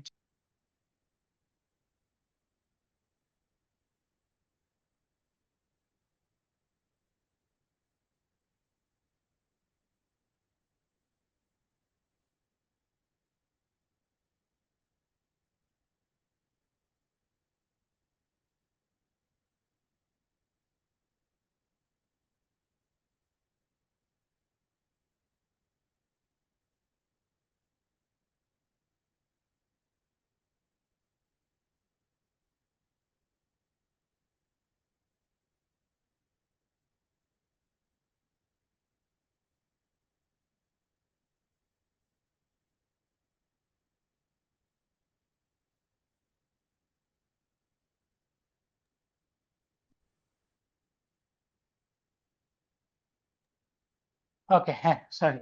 তো আমরা এটা বুঝলাম, ঠিক আছে। প্রজ্ঞাপন দ্বারা যদি অব্যাহতি হয় তাহলে সেটা প্রযোজ্য হইবে না যোগানদারের ক্ষেত্রে। ওকে। তবে যদি কোনো আলাদা প্রজ্ঞাপন দেওয়া হয় যে যোগানদারের ক্ষেত্রে এখানে অব্যাহতি করা হলো, তাহলে এটা আবার কার্যকর হবে। বুঝতে পারছেন? যদি স্পেসিফিক বলা হয়। 2 নাম্বার, উৎপাদক হিসেবে নিবন্ধিত ব্যতীত অন্য সকল ব্যক্তি যারা উৎসে কর্তনকারী সত্তার নিকট কোটেশন, দরপত্র, কার্যাদেশ বা অন্যবিধভাবে পণ্য বা সেবা সরবরাহ করেন তারা যোগানদার হিসেবে বিবেচিত হইবে। তবে শর্ত থাকে যে যেই সকল সেবার সুনির্দিষ্ট সংজ্ঞা রয়েছে সেই সকল সেবা যোগানদার হিসেবে গণ্য হইবে না। তো দেখেন এখানে উৎপাদক হিসেবে নিবন্ধিত মানে কি, একটা কোম্পানি বিনের রেজিস্ট্রেশন নিচ্ছে ম্যানুফ্যাকচারিং হিসেবে, সে ব্যতীত আর বাকি যারা আছে তারা যদি বিডিএস সত্তার নিকট দরপত্র কোটেশনের আন্ডারে বা কোনো দরপত্র বা কার্যাদেশের আন্ডারে যদি সরবরাহ প্রদান করে তাহলে তাকে যোগানদার হিসেবেই মানে ট্রিট করা হইবে। এখানে জিনিসটা বোঝার অনেক কিছু আছে, এটা নিয়ে ঝামেলাটা হয়। তো আমরা একটা জিনিস বলেছিলাম শুরু থেকে যে ব্যাটের প্র্যাকটিসটা একটু কঠিন। কেন কঠিন? ধরেন আপনি একটা প্রতিষ্ঠান, আপনি অনেকগুলো বিভিন্ন কাঁচামাল কিনেন, আপনি বিভিন্ন অন্যান্য সরবরাহ গ্রহণ করেন, অফিস সাপ্লাই নেন। তো এটুকুর মধ্যে আপনার সীমাবদ্ধ থাকলে চলবে না, একটা চালানের মধ্যে সীমাবদ্ধ থাকলে চলবে না। আপনাকে চালানের সাথে সাথে জানতে হবে যার কাছ থেকে আপনি সরবরাহ নিয়েছেন তার নেচারটা কি, সে কে, আইন অনুযায়ী, ভ্যাটের আইন অনুযায়ী সে কে, সে কি নিবন্ধিত প্রতিষ্ঠান নাকি অনিবন্ধিত প্রতিষ্ঠান, নাকি সে ম্যানুফ্যাকচারার, নাকি কমার্শিয়াল ইম্পোর্টার, নাকি যোগানদার, নাকি সার্ভিস রেন্ডারার, সে কে, এটাকে আপনাকে আগে ফার্স্ট অফ অল ভালোভাবে আইডেন্টিফাই করতে হবে। বুঝতে পারছেন? তারপর সে যে ধর্মের হবে এবং আপনার সরবরাহ যেরকম ভাবে আপনি চালানটা নিয়েছেন সবকিছুর সাথে বিচার বিবেচনা করে বিশ্লেষণ করে দেন আপনাকে পেমেন্ট প্রসেসটা করতে হবে। সেই পেমেন্ট প্রসেসের সময় তখন আপনি এই যে বিডিএস এর যে পয়েন্টগুলো বলা আছে এক একটা এক এক ভাবে বলা আছে সেগুলো রিলেট করে আপনাকে উইথহোল্ডিংটা করতে হবে। তো এখন ধরেন একজন ম্যানুফ্যাকচারিং কোম্পানি উৎপাদক, তার স্ট্যান্ডার্ড প্ল্যান, সে যদি অন্য আরেকটা প্রতিষ্ঠানকে, ধরেন একটা সরকারি মন্ত্রণালয়কে কিছু সাপ্লাই দিল, ধরেন পানি সাপ্লাই দিল একটা পানি উৎপাদনকারী প্রতিষ্ঠান, ধরেন পানি সাপ্লাই দিলে সে কিন্তু যোগানদার হিসেবে ট্রিট হইবে না। সে 15% হারে মূসক দিবে এবং সে প্রতিষ্ঠান কি করবে, তাকে 15% হিসেবে উইথহোল্ডিং না করে কিন্তু তার পেমেন্টটা দিয়ে দিবে। এবার একজন অন্য কেউ, ধরেন সে হচ্ছে ট্রেডিং করে, সে কি করে, ট্রেডিং করে একটা পণ্য বাইরে থেকে নিয়ে আসে, আমদানি করে, সে 7.5% হারে ভ্যাট দেয়। এরকম যদি প্রতিষ্ঠান ধরেন সরকারি একটা কার্যাদেশ পাইছে, একটা ওয়ার্ক অর্ডার পাইছে, সে যখন তাকে যে কোনো নিবন্ধিত যে কোনো উইথহোল্ডিং এন্টিটির কাছে সে সরবরাহ দিচ্ছে কোটেশনের ভিত্তিতে বা দরপত্রের ভিত্তিতে, কিন্তু সেক্ষেত্রে দেখা গেল সে একজন ট্রেডার এবং ট্রেডিং ভ্যাট 7.5% এটা প্র্যাকটিস করে, তখন এই পয়েন্টের আলোকে তখন তার ভ্যাটটা কিন্তু 7.5% না হয়ে যোগানদার হিসেবে তাকে ট্রিটমেন্ট করা হবে, তার ভ্যাট হবে 10%। বুঝতে পারছেন? তখন তার ভ্যাট হবে যোগানদার হিসেবে, এটাই এখানে বলছে। কিন্তু কিছু কিছু সেবার ক্ষেত্রে তারপরে বলা তো হয়েছে যে এটা উৎপাদক, যোগানদার, এটা ব্যতীত। তার এটা উৎপাদক ট্রেডার হিসেবে কাজ করবে, তখন দোকানদার হিসেবে নিতে হবে। না না, উৎপাদক হিসেবে, উৎপাদক মানে ম্যানুফ্যাকচারার, সে তো ম্যানুফ্যাকচার ভ্যাট তো 15%, এটা তো অবভিয়াসলি এটা বলার অপেক্ষা রাখে না, তখন সে 15% হারে দিবে, তার 15% হার। কিন্তু অন্য কেউ যদি হয় এরকম ক্ষেত্রে, সে হচ্ছে ট্রেডার বা হচ্ছে অন্য রিডিউস রেটের ব্যবসায়ী, তাহলে তাকে কিন্তু যোগানদার হিসেবে ট্রিটমেন্ট করা হবে। আর যোগানদারের ভ্যাট আমরা জানি কত, 10%। তখন সে কিন্তু ট্রেডার হিসেবে বিবেচিত। ধরেন আপনি একজন ট্রেডিং কোম্পানি, আপনি বাইরে থেকে মাল নিয়ে আসেন 7.5% হারে, কোনো রেয়াত নেন না, বিক্রি করেন। এখন আপনি একটা টেন্ডার পাইছেন, হ্যাঁ ধরেন একটা টেন্ডার পাইছেন, এটা গভর্নমেন্টের হোক বা প্রাইভেটের হোক বা কোনো কোম্পানি একটা কোটেশন পাইছেন, ঠিক আছে, সাপ্লাইয়ের জন্য, তখন আপনি যখন এই এগেনস্টে কোটেশন বা দরপত্র বা কার্যাদেশ এগেনস্টে যখন আপনি এই বিডিএস সত্তার কাছে সাপ্লাই দিবেন, তখন আপনার রেগুলার রেটটা কি ছিল, ট্রেডিং ভ্যাট 7.5%, সেটা হবে না। কত হবে, যোগানদারের রেট হবে, আপনি যোগানদার হিসেবে ট্রিটমেন্ট হবেন। তখন আপনি 10% ওই সেবা বা সার্ভিস যেটা আপনি ধরেন আপনি প্রোডাক্টটা বিক্রি করতেছেন একটা এইচএস কোডের আন্ডারে, ঠিক আছে, তখন এটা এইচএস কোড আন্ডারে না হয়ে এটা কি হয়ে যাবে, সেবা কোড হয়ে যাবে। S37 যেটা আছে সেবা কোড, সেবা কোডের আন্ডারে আপনাকে এটাকে বিল করতে হবে এবং রিটার্নে সেবা কোডের আন্ডারে দেখাতে হবে, অথচ আপনি পণ্য বিক্রি করছেন। বুঝতে পারলেন? জি স্যার, জি স্যার। ওকে, এটা আরো যখন প্র্যাকটিস করবেন আরো বুঝবেন। হ্যাঁ, বা ভবিষ্যতে কোনো প্রশ্ন থাকলে এখন হয়তো মাথার উপর দেওয়া যেতে পারে, এটা একটু অনেক জটিল, অনেক জটিল। আরো যখন প্র্যাকটিস করবেন বুঝবেন, আমি কিছু আইডিয়া দিলাম, তখন আরো রিলেট করতে পারবেন আশা করা যায়। ওকে, তাহলে আমরা যোগানদারের ক্ষেত্রে বুঝে গেলাম কি হবে। এবার আসেন যে সকল ক্ষেত্রে উৎসে মূসক কর্তন করতে হবে না। আগের দুইটা তো বলছে যে একটাতে কাটতে হবে কিভাবে, আর একটা বলছে যোগান মানে প্রকিউরমেন্ট ফরওয়ার্ডের ক্ষেত্রে, এবার বলছে যে যে সকল ক্ষেত্রে কাটতে হবে না। নিম্নলিখিত ক্ষেত্রে উৎসে মূসক কর্তন করিতে হবে না।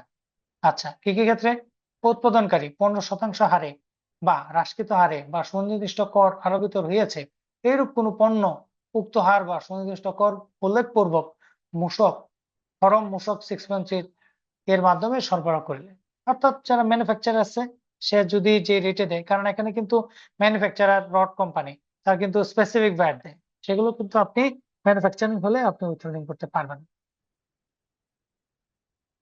ওকে, তারপর আবার বললো খ, কোনো ব্যবসায়ী ফরম মূসক 6.3 চালানপত্রের মাধ্যমে 15% মূসক হার উল্লেখপূর্বক পণ্য সরবরাহ করিলে, ওইটা বলছে কি ক্ষেত্রে, যে ম্যানুফ্যাকচার হলে। এবার খতে বলছে আপনি ট্রেডিং করেন, ব্যবসায়ী, কিন্তু আপনি 15% প্র্যাকটিস করেন, তাহলে আপনার ক্ষেত্রে এটা কাটা যাবে। তাহলে এটা দিয়ে আমরা বুঝি প্রত্যক্ষভাবে বা পরোক্ষভাবে এটা বুঝি যে 15%-এর নিচে যে রেটগুলো হবে, যদি এটা সেবার বাইরে হয়, তাহলে আমাকে বিডিএস হিসেবে কর্তন করতে হবে। বুঝতে পারছেন?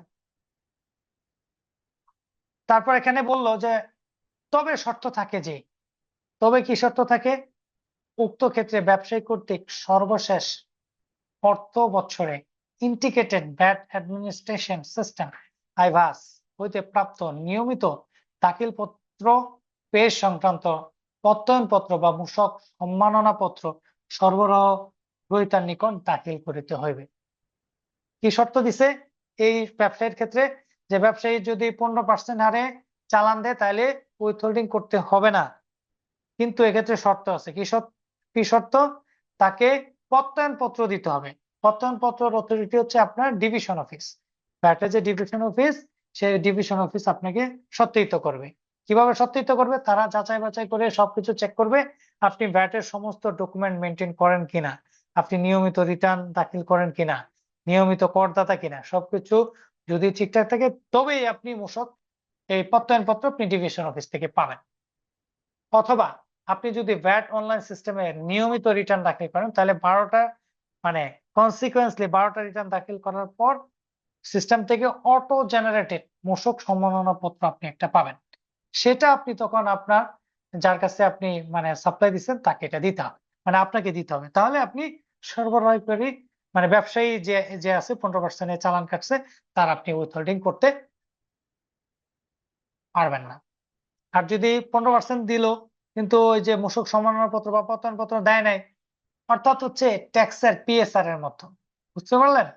পিএসআর দিলে 10%, না দিলে 15% ব্যাংক যা করে, হ্যাঁ, বা হচ্ছে মানে আরো হায়ার রেটে কাটার জন্য প্রপোজ করা আছে। তো এটা এরকম, যদি না দেয় তাহলে আপনি কেটে রেখে দিবেন 15% এই টাকা। আরো শর্ত উৎপাদনকারী এবং থাকে, ব্যবসায়ীর ক্ষেত্রে, না না শুধু উৎপাদনকারী এবং ব্যবসায়ীর ক্ষেত্রে, ব্যবসায়ীর না ক্ষেত্রে না শুধু ব্যবসায়ীর ক্ষেত্রে, মানে উৎপাদনকারী থাকলে আপনাকে ওইটা দিতে হবে, মানে সম্মাননাপত্র বা প্রত্যয়নপত্র, ওটা তার জন্য প্রযোজ্য না। এটা শুধুমাত্র ইয়ার তখন ক্ষেত্রে, ব্যবসায়ীর ক্ষেত্রে। মানে তাহলে উৎপাদনকারীর ক্ষেত্রে যদি সে 6.3 ইস্যু করে তাহলে বিডিএস কাটতে হবে না। না, 15% হলে কাটতে হবে না। হুম, চালান হিসেবে হলে কাটতে হবে না। কিন্তু যদি ব্যবসায়ী 15% দেয়, তাহলে আপনাকে ওর ওই মূসক সম্মাননাপত্র বা প্রত্যয়নপত্র দিতে হবে লেটেস্ট, তাহলে আপনি কাটতে পারবেন না। যদি না দেয় তাহলে কেটে ফেলবেন, যে 15% দিলেও কাটতে হবে। আচ্ছা, আরো শর্ত থাকে যে যৌক্তিক কারণে উক্ত প্রত্যয়নপত্র বা মূসক সম্মানপত্র দাখিলে ব্যর্থ হইলে সংশ্লিষ্ট বিভাগীয় কর্মকর্তার নিকট হইতে প্রাপ্ত প্রত্যয়নপত্র বা মূসক সম্মানপত্র সরবরাহ তার নিকট দাখিল করবে। এটা আরেকটা দিছে আর কি, ঘুরে ফিরে এক এক। তারপর হচ্ছে গ, বিধি 3-এর উপবিধি 1-এর টেবিলে উল্লিখিত সেবা ব্যতীত অন্য কোনো সেবার ক্ষেত্রে সেবা সরবরাহকারী পরামর্শক সিস্টেমের মাধ্যমে সেবা গ্রহণ করি। অর্থাৎ এই 44 যে সেবাটা উপরে আমরা যে টেবিলে দেখলাম, এর বাইরে যদি এর বাইরেও তো আর অনেকগুলো সেবা মানে আইনে ডিফাইন করা হয়েছে, সংজ্ঞায়িত করা হয়েছে। যে সকল সেবার ক্ষেত্রে যদি 6.3 আপনি পান, তাহলে আপনি কি করবেন না, উইথহোল্ডিং করবেন না। যেমন তার মধ্যে একটা হচ্ছে ইন্টারনেট সেবা। কেউ যদি ইন্টারনেট আপনাকে বিল দেয়, আইএসপি যদি আপনাকে 6.3 মাধ্যমে বিল দেয়, তাহলে আপনি এটাকে কাটতে পারবেন না, কারণ ওই মানে ওই 44টা আইটেমের মধ্যে ইন্টারনেট সেবাটা নাই। বুঝতে পারছেন? ঘ, আরো বলছে কি, জ্বালানি তেল, গ্যাস, পানি, ওয়াসার, বিদ্যুৎ, টেলিফোন, মোবাইল ফোন পরিষেবার বিল পরিশোধের ক্ষেত্রে, এটা যখন এসব বিল পরিশোধ করবেন, আপনি এখান থেকে ভ্যাট উত্তোলন করতে পারবেন। ওয়াসার বিল, ডেসার বিল, টেলিফোন বিল, বিদ্যুৎ, এগুলোর উপর কাটার কোনো আপনার সুযোগ নেই। টেলকোর যে বিলগুলো আছে এগুলো আপনি কাটতে পারবেন না। ওকে। আচ্ছা, তারপর হচ্ছে আইনের প্রথম তফসিলে উল্লিখিত পণ্য বা সেবা বা উভয় সরবরাহের ক্ষেত্রে, মানে প্রথম তফসিলের কোনো পণ্য যদি আপনি কেউ সরবরাহ করে কাটতে পারবেন না। তারপর হচ্ছে মূল্য সংযোজন কর সম্পর্ক শুল্ক আইনের দ্বারা 21-এর আওতায় শূন্যহার বিশিষ্ট সরবরাহ, যেটা হচ্ছে এক্সপোর্ট করলে যদি শূন্যহার হয় সেক্ষেত্রে কাটা যাবে না।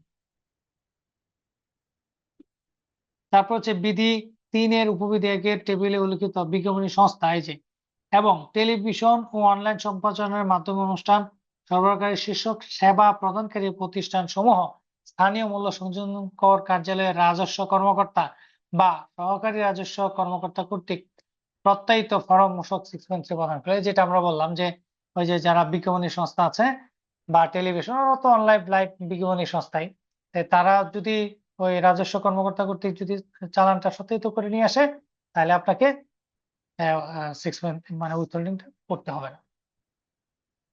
আসবাবপত্রের উৎপাদক 15% হারে মূসক প্রদর্শন পূর্বক স্থানীয় মূল্য সংযোজন কর। ও আরেকটা আছে, এই আপনি তো প্রশ্ন করছিলেন না যে কে জানি প্রশ্ন করছিলেন যে বিজ্ঞাপনী সংস্থার মতো আরেকটা কি আছে, এই যে আরেকটা আছে আসবাবপত্র, এরাও যদি হচ্ছে যে সাইন করে নিয়ে আসে তাহলেও ইয়া করতে হবে না, আপনাকে কাটতে হবে না। তারপর হচ্ছে electrical physical device EFD, sales data controller SDC, public key infrastructure KPI বা পয়েন্ট অফ সেল পজ হইতে ইস্যুকৃত মূসক চালানপত্রে ফিজিক্যাল রিসিট সরবরাহ গ্রহীতার নাম ও নিবন্ধন নম্বর উল্লেখ থাকা সাপেক্ষে। ওকে, যদি এই সকল ডিভাইস থেকে মানে ইএফডি থেকে বা সেলস ডাটা কন্ট্রোলার বা পয়েন্ট অফ সেল এগুলো যদি চালানপত্রে এনবিআর এর যে সিস্টেম আছে ওটা যদি ইন্টিগ্রেটেড থাকে এবং সেই রিসিপ্টের মধ্যে যদি আপনার সরবরাহ গ্রহীতার বা আপনার নাম ঠিকানা থাকে, তাহলে কি করা যাবে না, এটা উইথহোল্ডিং করা যাবে না।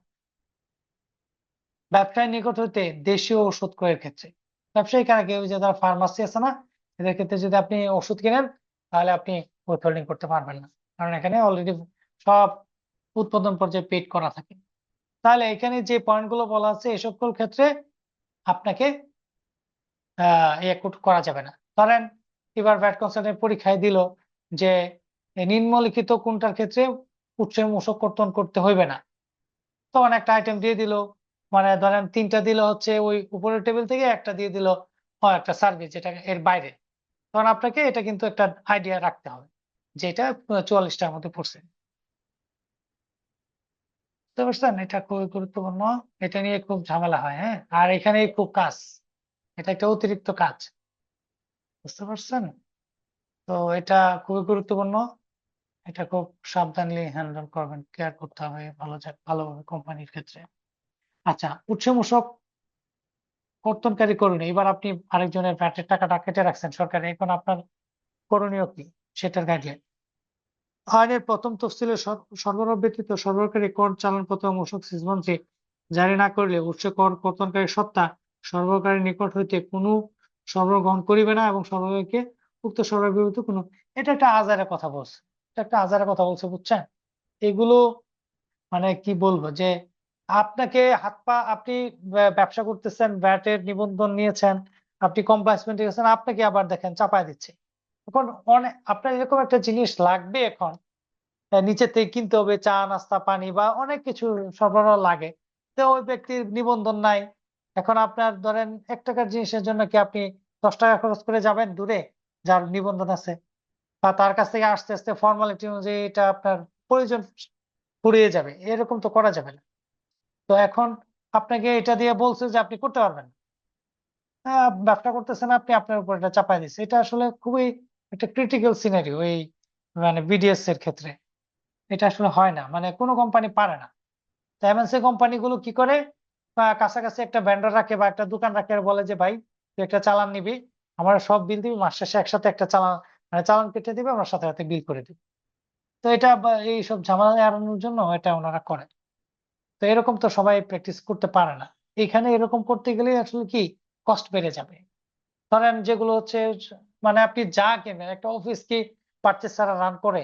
কোন অফিস পারচেজ ছাড়া রান করে? পারচেজ কিছু না কিছু আছে।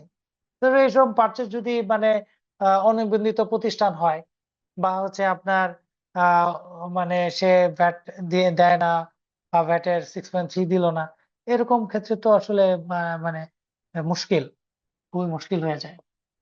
তাহলে আরো নিচে কি বলছে, তবে সত্য থাকে যে সরবরাহকারীতা প্রযোজ্য ক্ষেত্রে তালিকাভুক্ত নহে বা অনিবন্ধিত এরূপ কোন ব্যক্তির নিকট হইতে সরবরাহ গ্রহণ করিয়া থাকিলে প্রযোজ্য মূসক পরিশোধ সরবরাহ গ্রহীতা দায়ী থাকবেন। আগে না করছে, আবার এখানে শর্ত দিয়ে দিচ্ছে।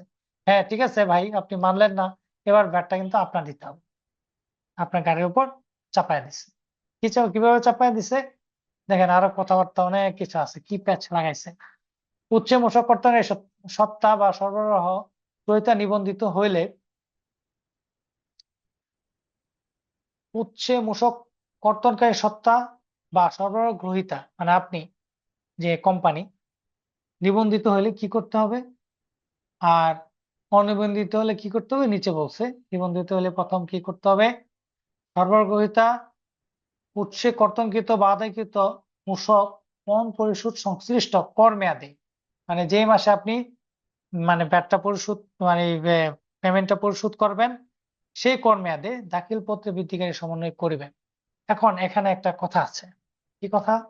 সেটা হচ্ছে অনেকেই ধারণা করেন যে আমি এই মাসে পারচেস করলাম, আমি চালান মানে একটা মূসক চালান পেলাম, সরবরাহ গ্রহণ করলাম, এখন আমি যদি এটা রিটার্নে দেখাই পারচেসটা, তাহলে আমার মনে হয় এখনই পিডিএস দিতে হবে। ব্যাপারটা এরকম না। আপনি যে মাসে পারচেস করলেন, আপনি সে মাসে রিটার্নে দেখাই দেবেন যে আমি এটা পারচেস করলাম। এইবার আপনার পেমেন্ট টার্ম তো অনেক কিছু থাকতে পারে, মানে 30 ডে ক্রেডিট থাকতে পারে, 60 ডে থাকতে পারে, 90 ডে থাকতে পারে, অথবা আফটার সাপ্লাই থাকতে পারে, কন্ট্রাক্ট যখন শেষ হবে তখন থাকতে পারে। আপনার যখন আপনার সেই পেমেন্ট টার্মটা আপনি পার্টির সাথে মানে কন্ট্রাক্টে আছেন, সে অনুযায়ী যেই কর মেয়াদে, যে ট্যাক্স পিরিয়ডে আপনি পেমেন্ট করবেন, সেই ট্যাক্স পিরিয়ডে আপনি হচ্ছে মূসকটা কর্তন করবেন, এই বিডিএসটা কর্তন করবেন। ঠিক আছে? এটা আপনি যে মাসে আপনি চালান পেয়েছেন, বা যে মাসে আপনি আহ, ওই 6.3 পারচেসের রিটার্নে দেখিয়েছেন, সেই মাসে আপনার পিডিএস করতে হবে না। পিডিএস করতে হবে যখন আপনি পণ পরিশোধ করলেন, মানে পেমেন্টটা যখন দিলেন তখন। ক্লিয়ার? এটার রেফারেন্স হচ্ছে এই, এটা মনে রাখবেন। তারপর হচ্ছে খতে কি বললো, উচ্ছে এটা কি করতে হবে, পণ পরিশোধ ওই মাসে দাখিল পত্রে বৃদ্ধিকারী সমন্বয় করতে হবে। ঠিক আছে? বৃদ্ধিকারী সমন্বয় করতে হবে।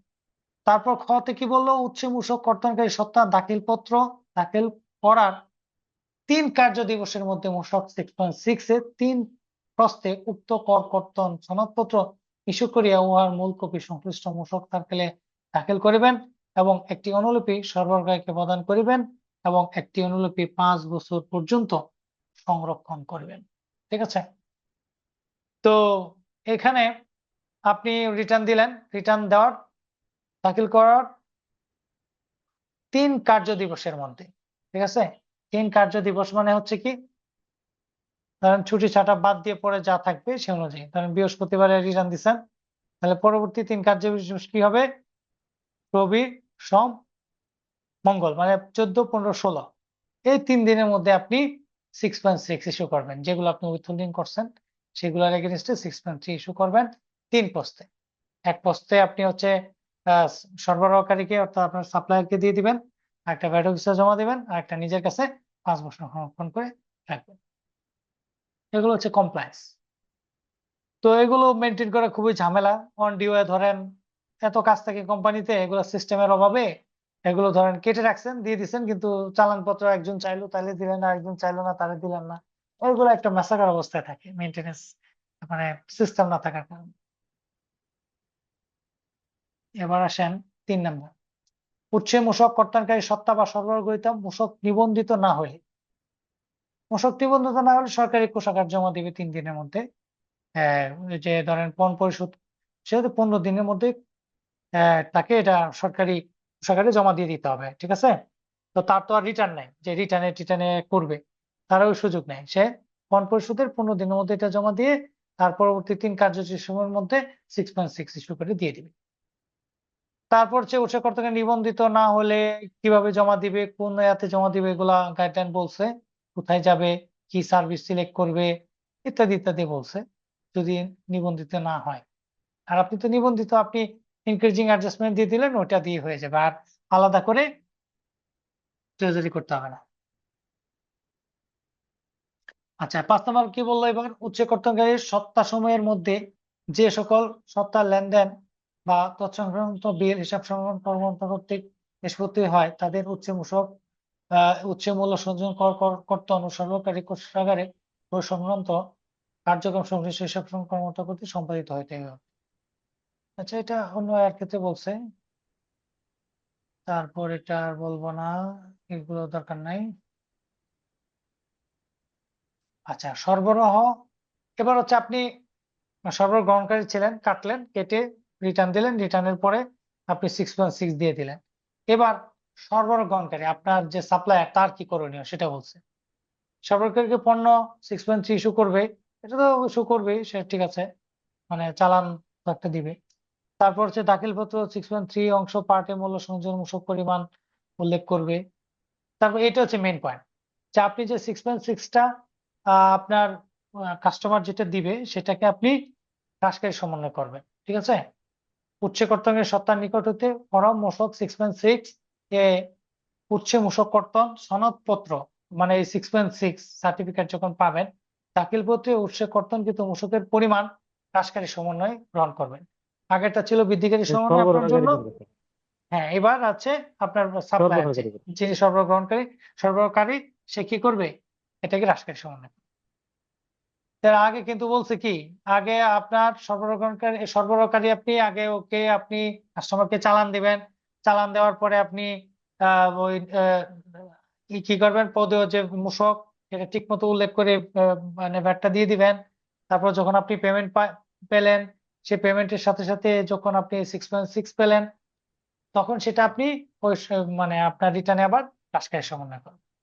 এতে অনেক ক্ষেত্রে ডাবল ভ্যাটটা দিতে হয়, এটা একটা খুবই যন্ত্রণা। ধরেন যারা হচ্ছে সরকারি টেন্ডারে কাজ করে, এদের হচ্ছে 6.6 পাইতে খুব সমস্যা হয়। আইন করে কিন্তু সুস্পষ্ট বলে দেওয়া হয়েছে, যারা নিবন্ধিত প্রতিষ্ঠান না বা সরকারি সত্তা, তারা হচ্ছে পণ পরিশোধের 15 দিনের মধ্যে এটা ট্রেজারি করবে এবং তার পরবর্তী 3 দিনের মধ্যে 6.6 ইস্যু করবে। এগুলো কিন্তু করে না, তো 6.6 দিতেই চায় না। সরকারি প্রতিষ্ঠানগুলো হচ্ছে সরকারি আইন মানে না। এবং এখানে আরেকটা সমস্যা হচ্ছে কি, ধরেন আপনি মানে চালান কাটলেন, চালান ছাড়া আবার ভ্যাট দিবেন, ও মানে নিজেরটা খুব ভালো বোঝে। ধরেন আপনি চালান দিলেন, চালান দেওয়ার সাথে সাথে তো এই মাসে আপনার ভ্যাটটা পেয়েবল হয়ে গেল। এটাই এই যে উপরের অংশ বলছে যে আপনার চালান দিলেন এবং হচ্ছে পার্ট 3 এর মাধ্যমে আপনি ভ্যাটটা দিয়ে দিবেন। ধরেন 1 কোটি টাকা ভ্যাট আসলো, আপনি হচ্ছে সরবরাহ করলেন, নিজের টাকা দিয়ে মাল সামানা কিনে দিয়ে দিলেন, আবার বিলের জন্য আরো 1 কোটি টাকা কোথায় দিবেন? এটা খুব রিস্ক হয়ে যায়। তো এবার হচ্ছে পেমেন্ট দিল, ধরেন আর 1 মাস পরে 2 মাস পরে সরকারি বিভিন্ন প্রসেস পেমেন্টটা পাইলেন। তো এবার হচ্ছে আইন অনুযায়ী তো আপনি চালান কাটছেন, মানে তখনই আপনার ভ্যাটটা ওই মাসে পেবল হয়ে গেছে। এবার তার আরো 2 মাস পরে মানে আপনি পেমেন্টটা পাইছেন, আরো ঘুরে ঘুরে আরো 1 মাস পরে আপনি হচ্ছে ধরেন একটা সার্টিফিকেট কোনো মতো ম্যানেজ করে নিতে পারছেন অফিস থেকে, তাহলে দেখেন আপনার মানে একবার ভ্যাট দিচ্ছেন, আবার এটাকে ডিক্রিজিং অ্যাডজাস্টমেন্ট করার সুযোগ আছে আপনার। কিন্তু এই ডিউরিং দ্য পিরিয়ডে আপনার যে 50 লাখ বা 1 কোটি টাকা বা হিউজ অঙ্ক, এগুলো তো বড় বিল যেগুলো আছে, মানে বিলের মানে অ্যামাউন্ট যত বেশি হবে ভ্যাটের মানে অ্যামাউন্টও তো তত বেশি হবে, তাই না? তো এত বেশি টাকা মানে ফাইন্যান্সে বা হচ্ছে মানে লিকুইড মানি থাকে না এই টাইপের যারা ব্যবসা করে, তাদের জন্য হচ্ছে এই আইনটা এই জায়গায় মানাটা কঠিন হয়ে যায়। বুঝতে পারছেন?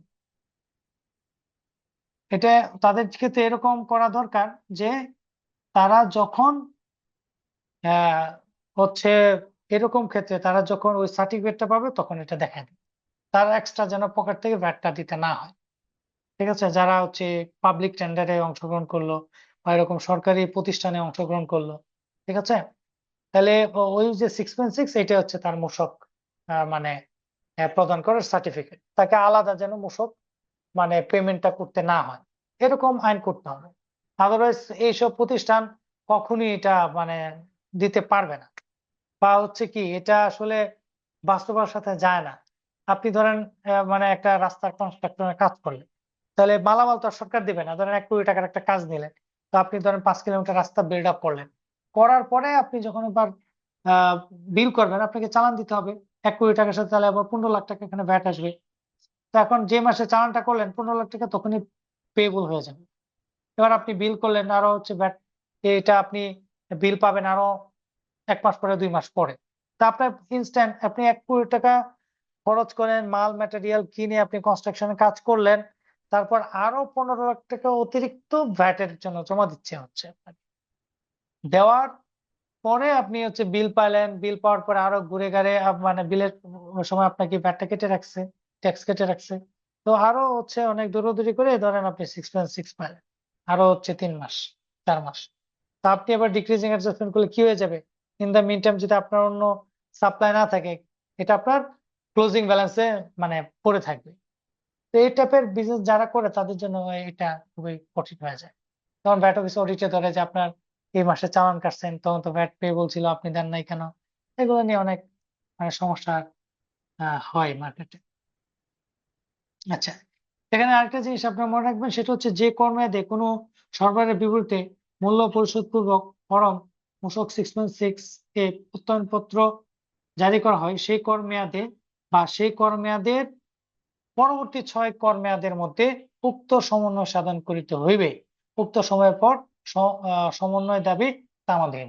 মানে আপনি 6.6 আপনার ভেন্ডরকে দিলেন, সাপ্লায়ারকে সরবরাহকারীকে দিলেন, দেওয়ার পর সরবরাহকারীর দায়িত্ব হচ্ছে সেটা তার পরবর্তী 6 কর মেয়াদের মধ্যে হ্রাসকারী সমন্বয় করা।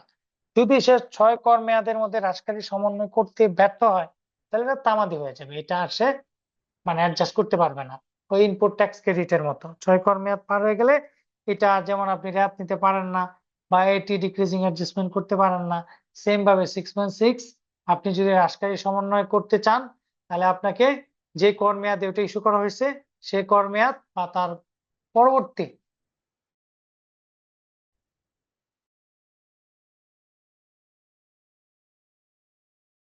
ঠিক আছে। তো এগুলো অনেক সময় হয় কি যে সার্টিফিকেট দিতে চায় না। ধরেন আপনি উইথহোল্ডিং করলেন, রিটার্নে দিলেন, সব করলেন, এখানে অনেকে সার্টিফিকেট দিতে চায় না, ইস্যু করতে চায় না আর কি, এইসব প্রবলেম হয়। হ্যাঁ,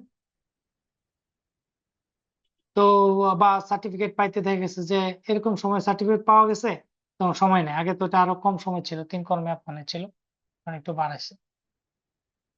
উচ্চ কর কর্তনের বাধ্যবাধকতা।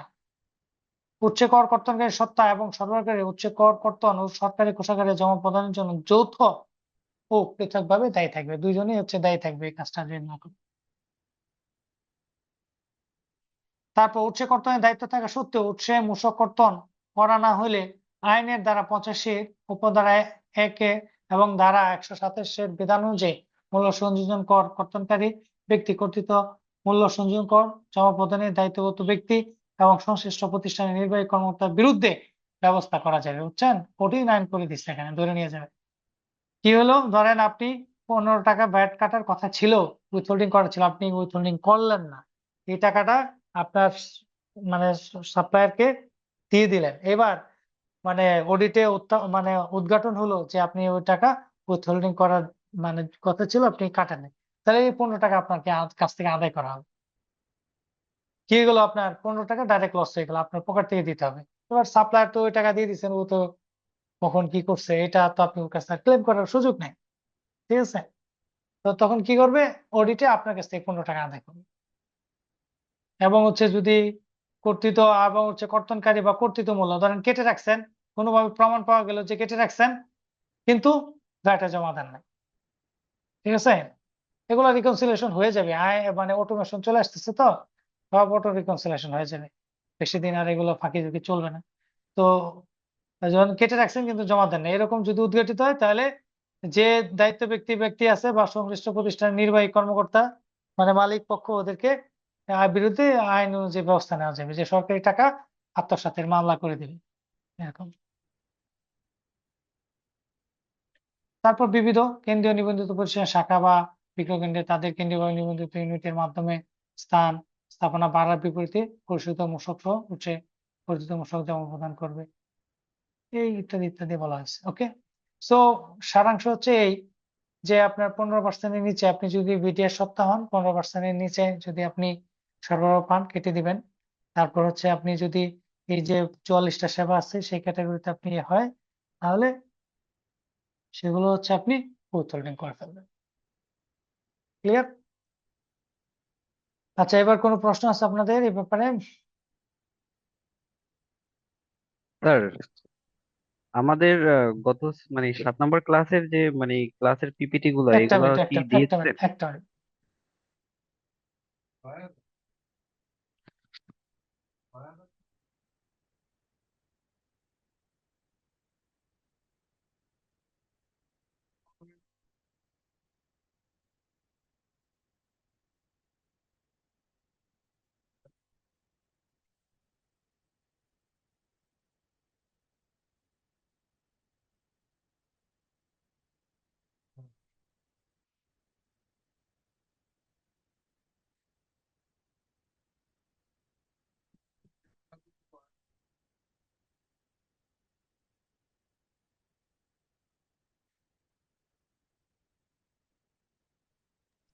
ক্লাস থেকে মনে হয় একজন আউট হয়ে গেছে, ঢুকতে পারতেছে না, ফোন দিছে। ওকে, আচ্ছা, কি জানি বলছিলেন কে? স্যার আমাদের 7 নম্বর ক্লাসের পিপিটি গুলা পাই নাই স্যার, এগুলো কি আপনি দিয়েছিলেন বিশ্লেষণকে? কি ছিল ওই ক্লাসগুলোতে?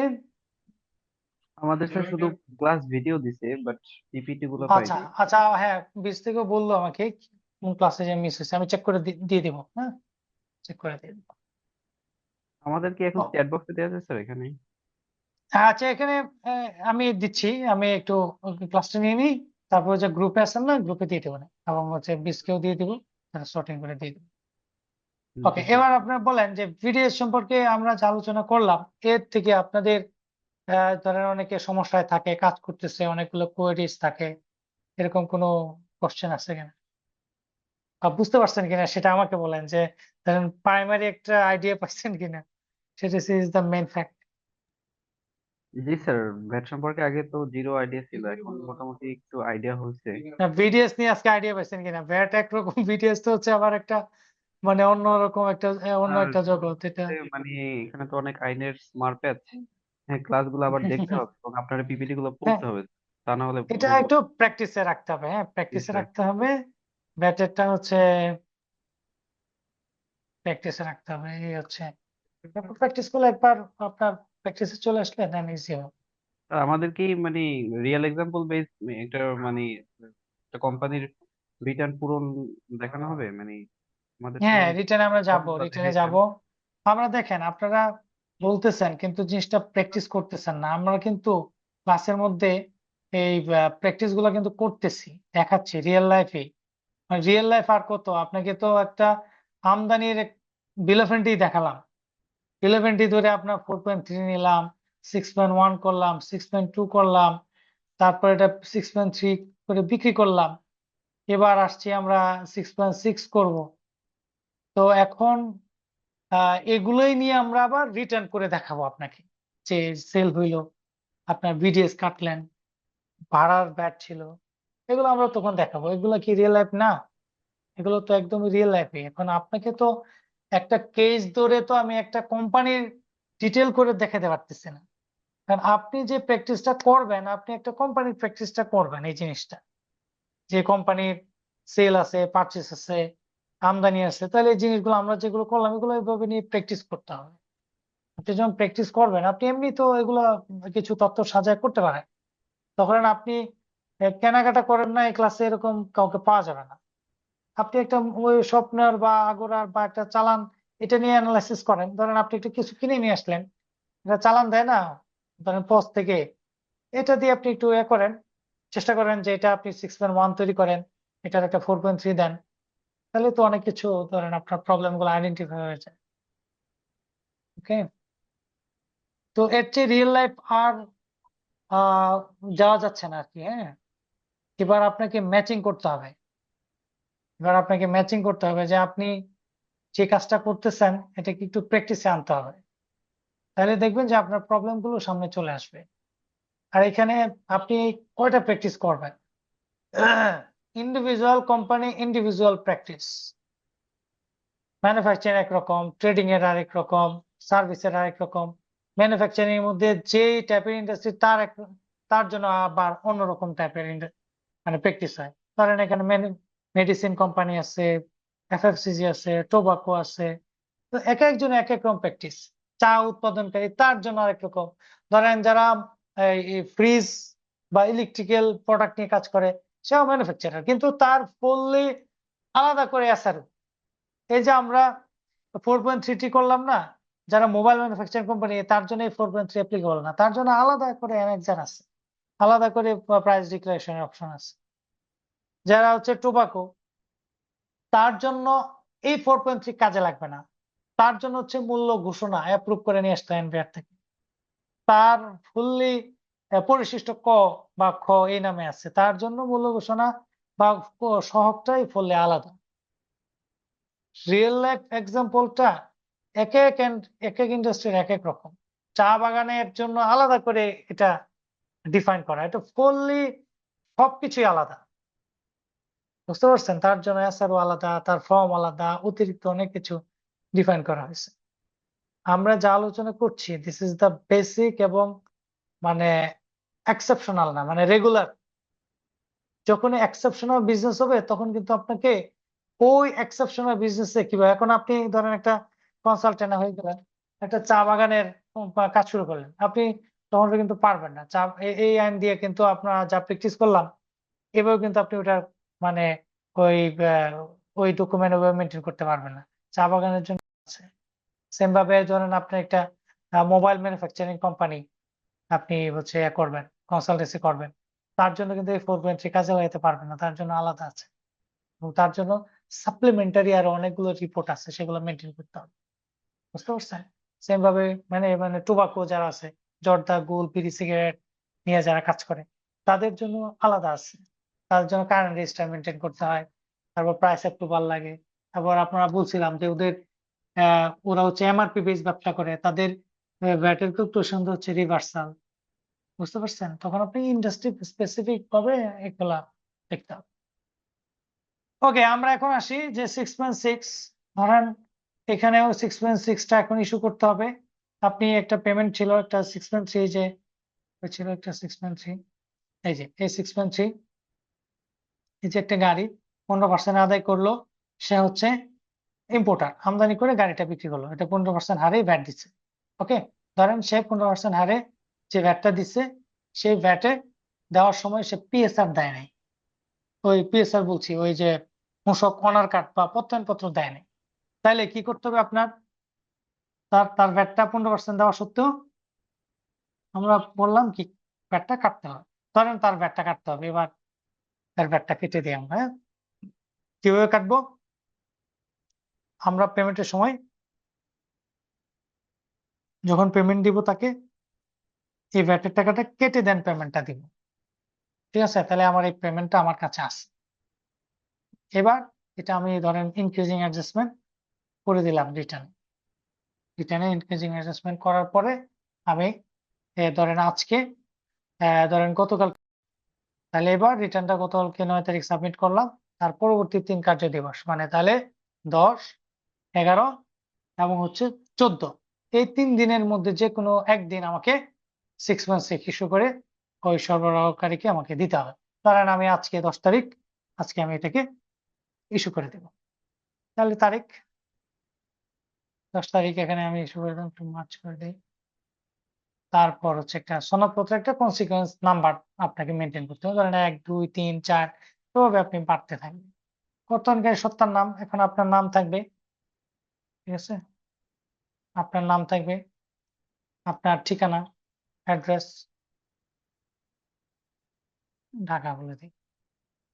তারপর হচ্ছে আপনার কি পিন নাম্বার। এবার এখানে দেখেন যে বলা আছে প্রযোজ্য ক্ষেত্রে, কেন বলছে?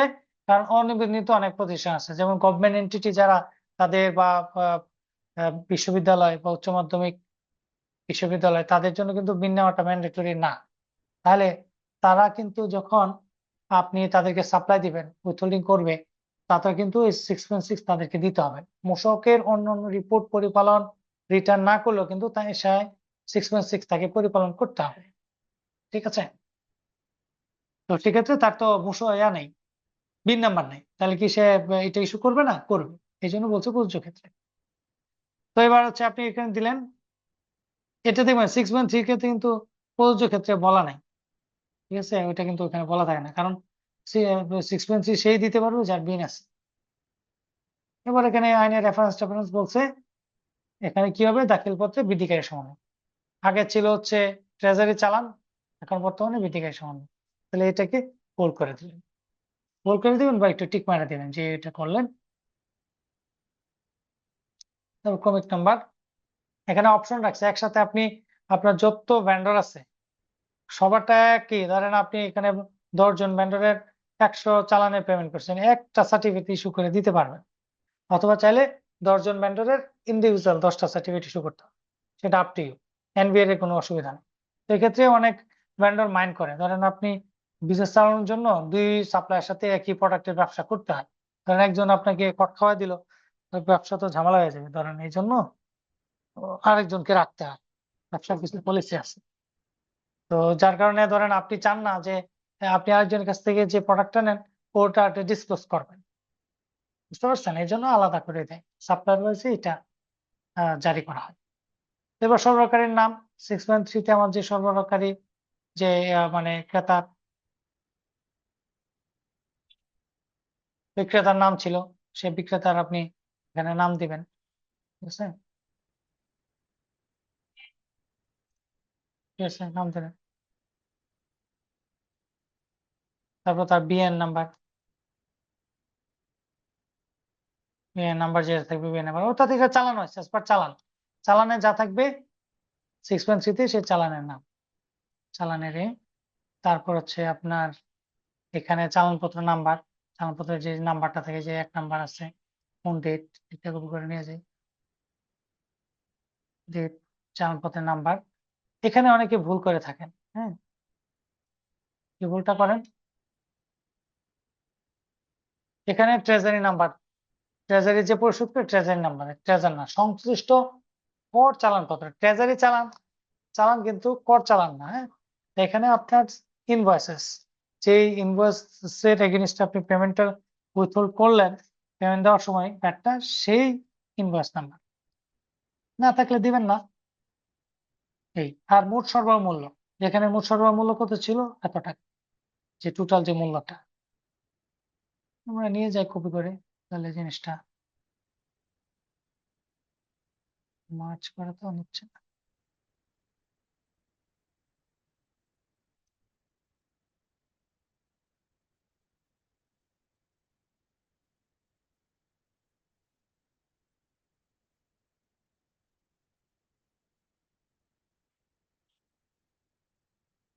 ফরম্যাটিং হতো। আচ্ছা, এবার হচ্ছে মূসকের পরিমাণ, মূসকের পরিমাণটা কত, এত টাকা।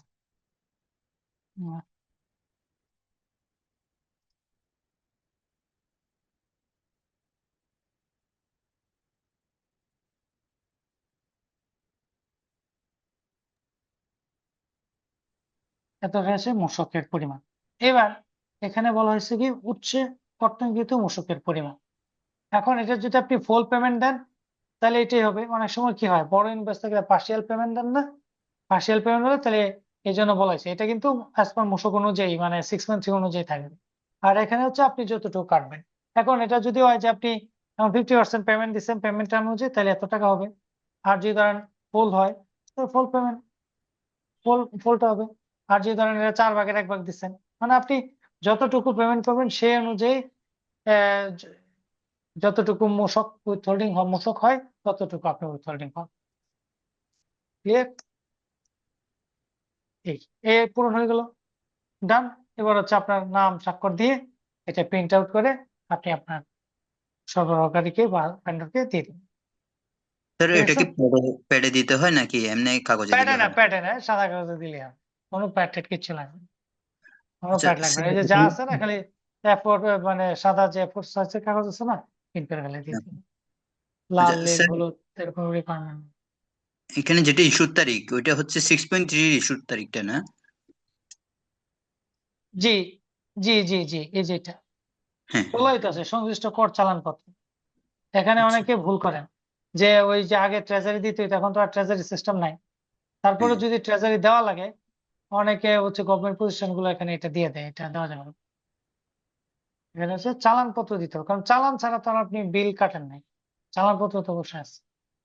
আচ্ছা। ওকে, তাহলে এটা নিয়ে কোনো প্রশ্ন? 6.6 নিয়ে আচ্ছা, এটা অনেকে দিতে চায় না, আবার অনেক কোম্পানি আছে মেল করে দেয়। তো এখন যারা দিতে চায় না এটা খুবই ঝামেলার কাজ, বুঝতে পারছেন? এটা কিন্তু একটা পেপার মানি। তো আপনাদের ভ্যাট যদি কেউ কেটে থাকে অবশ্যই এটা মানে আপনি যখন ধরেন একজন আপনার কাস্টমারের কাছে 100 টাকা যেমন আপনি পান ইনভয়েসের, তো এভাবে যদি ধরেন কেটে রাখে এটাও কিন্তু আপনার সেম পেপার মানি। এটাকে কোনোভাবেই অবজ্ঞা করা যাবে না, এটা একদম পাই টু পাই রেকর্ড রেখে এই কাগজটা আদায় করে রাখতে হবে। এই কাগজটা যদি আপনি আদায় করে রাখতে পারেন অডিটে যে কি বাঁচবেন, ঠিক আছে? যে একবার প্যাচে পড়ে অডিটের সে বুঝে যে আসলে কাগজের কি দাম, বুঝতে পারছেন? এটা অবশ্যই প্র্যাকটিস করবেন, গুড প্র্যাকটিস করবেন, এটা রাখবেন। ধরেন অনেক সময় মানে কাস্টমার দিতে চায় না, ঘুরায় আজকে না কালকে, কাটি নাই এই নাই সেই নাই, জোর করে নিয়ে নেবেন, ঠিক আছে? দিতেই হবে পেমেন্ট, মানে বলবেন যে আদারওয়াইজ আপনি যে না দেন পরের ইনভয়েসে এই টাকা চার্জ করে দিব। হ্যাঁ, কারণ এটা আমার পেপার মানি, এটাকে আমরা বলি পেপার মানি। ওকে, সো এবার কোনো কোশ্চেন আছে? অনেক সময় হয়ে গেছে, ভিডিওস একটু গুরুত্ব দিয়ে পড়াইলাম, লং ক্লাস, কারণ এটাই হচ্ছে বেশি প্র্যাকটিক্যালি আপনার লাগবে। হ্যাঁ, এটাই বেশি লাগবে, এটাই বেশি প্রয়োজন। কোনো প্রশ্ন না থাকলে আমরা আজকে শেষ করবো, প্রায় 11টা বেজে যাচ্ছে। স্যার একটা কোশ্চেন ছিল, আমরা এই অডিট রিপোর্ট করার পর যখন ব্যাট অফিস আর কি, যখন প্রত্যেকটা খরচের উপর ওরা তো একটা মানে বিডিএস কাউন্ট করে, তো এটার ক্ষেত্রে কি কোনো পানিশমেন্টের বিষয় আছে? মানে এটা ওরা তো একটা মানে রেট বসায় দেয় দেখলাম, তো হুম ওইটা আবার পেমেন্ট করতে হয়, তো হুম এটার ক্ষেত্রে কি কোনো পানিশমেন্টের ইয়ে আছে? হ্যাঁ, সুদ হবে, সুদ হবে। এই যে ধরেন এই অর্থ বছরে ধরেন 2 বছর পরে অডিট হয়েছে, তাহলে সে অনুযায়ী এটাকে সুদ আরোপ হবে, আচ্ছা। সুদ দিতে আচ্ছা হবে স্যার, এবং এটার এইসব জন্য জরিমানা করতে পারে।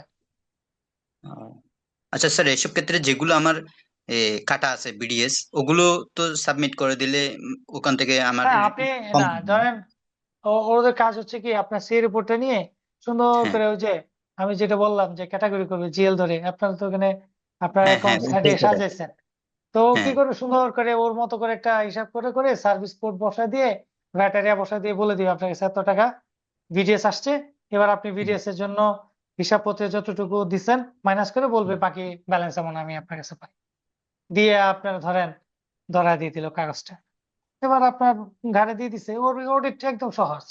এবার আপনাকে কি করতে হবে, এটা ব্রেকডাউন দিতে হবে যে এটার মধ্যে এত টাকা আপনি দিচ্ছেন এত টাকা দেন নাই। এবার যখন এই রিপোর্টটা দিবেন সে বলবে এভিডেন্স নিয়ে আসেন, প্রত্যেকটা 6+6 নিয়ে আসেন, 6+6 না, তখন বলবে যে চালান নিয়ে আসেন, দুইটাই নিয়ে আসেন, আপনি যে এটা রিসিভ করলেন, চালান ছিল, চালানটাও দিবেন, তারপর যে বা হচ্ছে আপনার 6.6 সেটাও দিবেন, আছে কিনা সেটাও দিবেন, বুঝছেন? দুইটা জিনিসই যাচাই করবেন। ওকে, এগুলা হ্যাঁ যাচাই স্যার। করবে, যাচাই করে যদি হয় যেগুলো ধরেন এলিজিবল আছে এগুলো বাদ দিবে, বাদ দিয়ে ওরা জানে যে এখানে ধরুন থাকেই। আর যখন আপনারা যখন অডিট রিপোর্ট করেন তখন তো আপনারা পারতেছেন না, এটা তো পারা যাচ্ছে না 100%। এখানে ভিডিএস দিয়ে রান করলে তো কস্ট বেড়ে যাবে হিউজ, তো স্যার অনেক এতটুকু এরিয়া থাকে। তো এখন ভ্যাট অফিসে এইসব জায়গায় আসলে আমরা আইন, এটা হচ্ছে মানে এমন একটা কালো আইন হয়ে গেছে, এইসব জায়গা থেকে আমরা বেরোতে পারতেছি না। বা এক্সপেন্সের উপর আমার কেন ভ্যাট দিতে হবে? আমি কি তাহলে চা নাস্তা এন্টারটেনমেন্ট করবো না? এখন আমি এটার জন্য আমি কোথা থেকে ভ্যাট দিব? এটা তো অলরেডি ভ্যাট দেওয়াই আছে, আমি একটু চা কিনলাম, নাস্তা কিনলাম, এও তো ভ্যাট দেওয়া আছে, তো আমি আমার ভ্যাটের উপর ভ্যাট দিব? এবার এইসব জায়গায় তো আমি এটাকে কিছু প্রসেসের কারণে এটা তো আমি রেয়াতও নিতে পারতেছি না, ইম্পোর্ট ট্যাক্স ক্রেডিটও নিতে পারতেছি না। হুম। তাহলে এখন এই জন্যই এবং কারণ, আমি যার কাছে নিচ্ছি চালানও নিতে পারতেছি না, হ্যাঁ, তাহলে এখন আমি কি করব? এইসব কারণে আসলে সরকারে অনেক ভ্যাট থেকে মানে বাইরে চলে যাচ্ছে, মানে মানুষ অনেকে দিতে চাইলেও এই আনুষ্ঠানিকতার কারণে দিতে পারছে না। ওই যে অ্যাপেক্স এর ফুটওয়্যার এমডি মনে হয় এটা যে কি কর সন্ত্রাস বলছে এটি এবং বিডিএস রে, ঠিক আছে, আমদানি পর্যায়ে যে এটি এবং কর সন্ত্রাস, ভালোই হ্যাঁ বলছে হ্যাঁ, উনি। ওনার ঠিক আছে। মনে ফাইন্যান্স টিম থেকে ভালোই শিখাই দিচ্ছে যে গিয়ে বলবেন স্যার চান্স পেলেই এটা কর আসলে এটা একটা কর সন্ত্রাস। আপনাকে নিলেও এটা আবার আপনাকে ফেরত পেতে খবর করে ফেলবে, ঠিক আছে। আর হচ্ছে বিডিএস টা এটা সবচেয়ে মানে ভেজাল, এটা এটা হ্যাঁ হচ্ছে স্যার, একটা অতিরিক্ত কাজ, এটা করে আপনার কোম্পানি কোনো মুনাফা হবে? এটা করে হয় না আপনার স্যার। কোনো লাভ হবে? কিন্তু এটা না করলে শত ঝামেলা দেখেন, এই যে বিডিএস এর বিধিমালা দিয়ে আইন দিয়ে চাপায় দেওয়া হয়েছে, টিডিএস এবং বিডিএস এটা এই দুইটার ক্ষেত্রে তো কোম্পানির কোনো লাভ নাই। লাভ নাই, উল্টারও মানে পেরেশানি।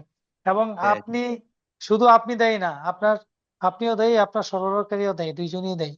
দুইজনেই। এবং যদি মানে মানে মানে কি বলে, আপনি হচ্ছে কেটে রাখলেন বা এটা অপরিশোধিত থাকলে সেক্ষেত্রে মালিকরেও দেয়, ওর নামে হচ্ছে আইনানুগ ব্যবস্থা নেবে, ঠিক আছে, ফৌজদারি মামলা করে দিবে। ওকে, আর কোনো প্রশ্ন? Sir thank you sir.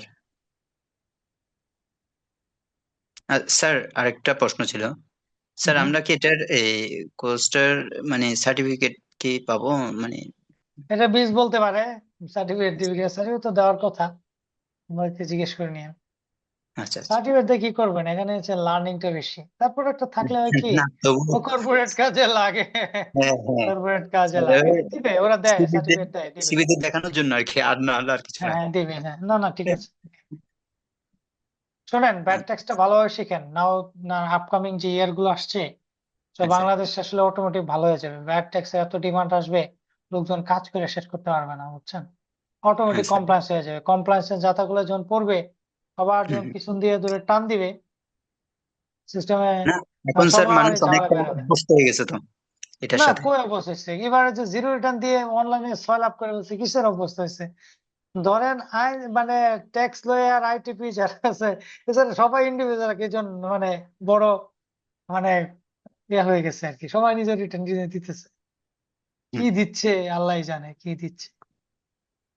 So এগুলো পাবলিশ হবে তো আসলে দেখা যাবে, দিতে পারলে তো ঠিকঠাক হিসাব করে ভালো, কিন্তু একদিন দুই দিন স্টাডি করে কি ধরেন আইন বোঝা যায়?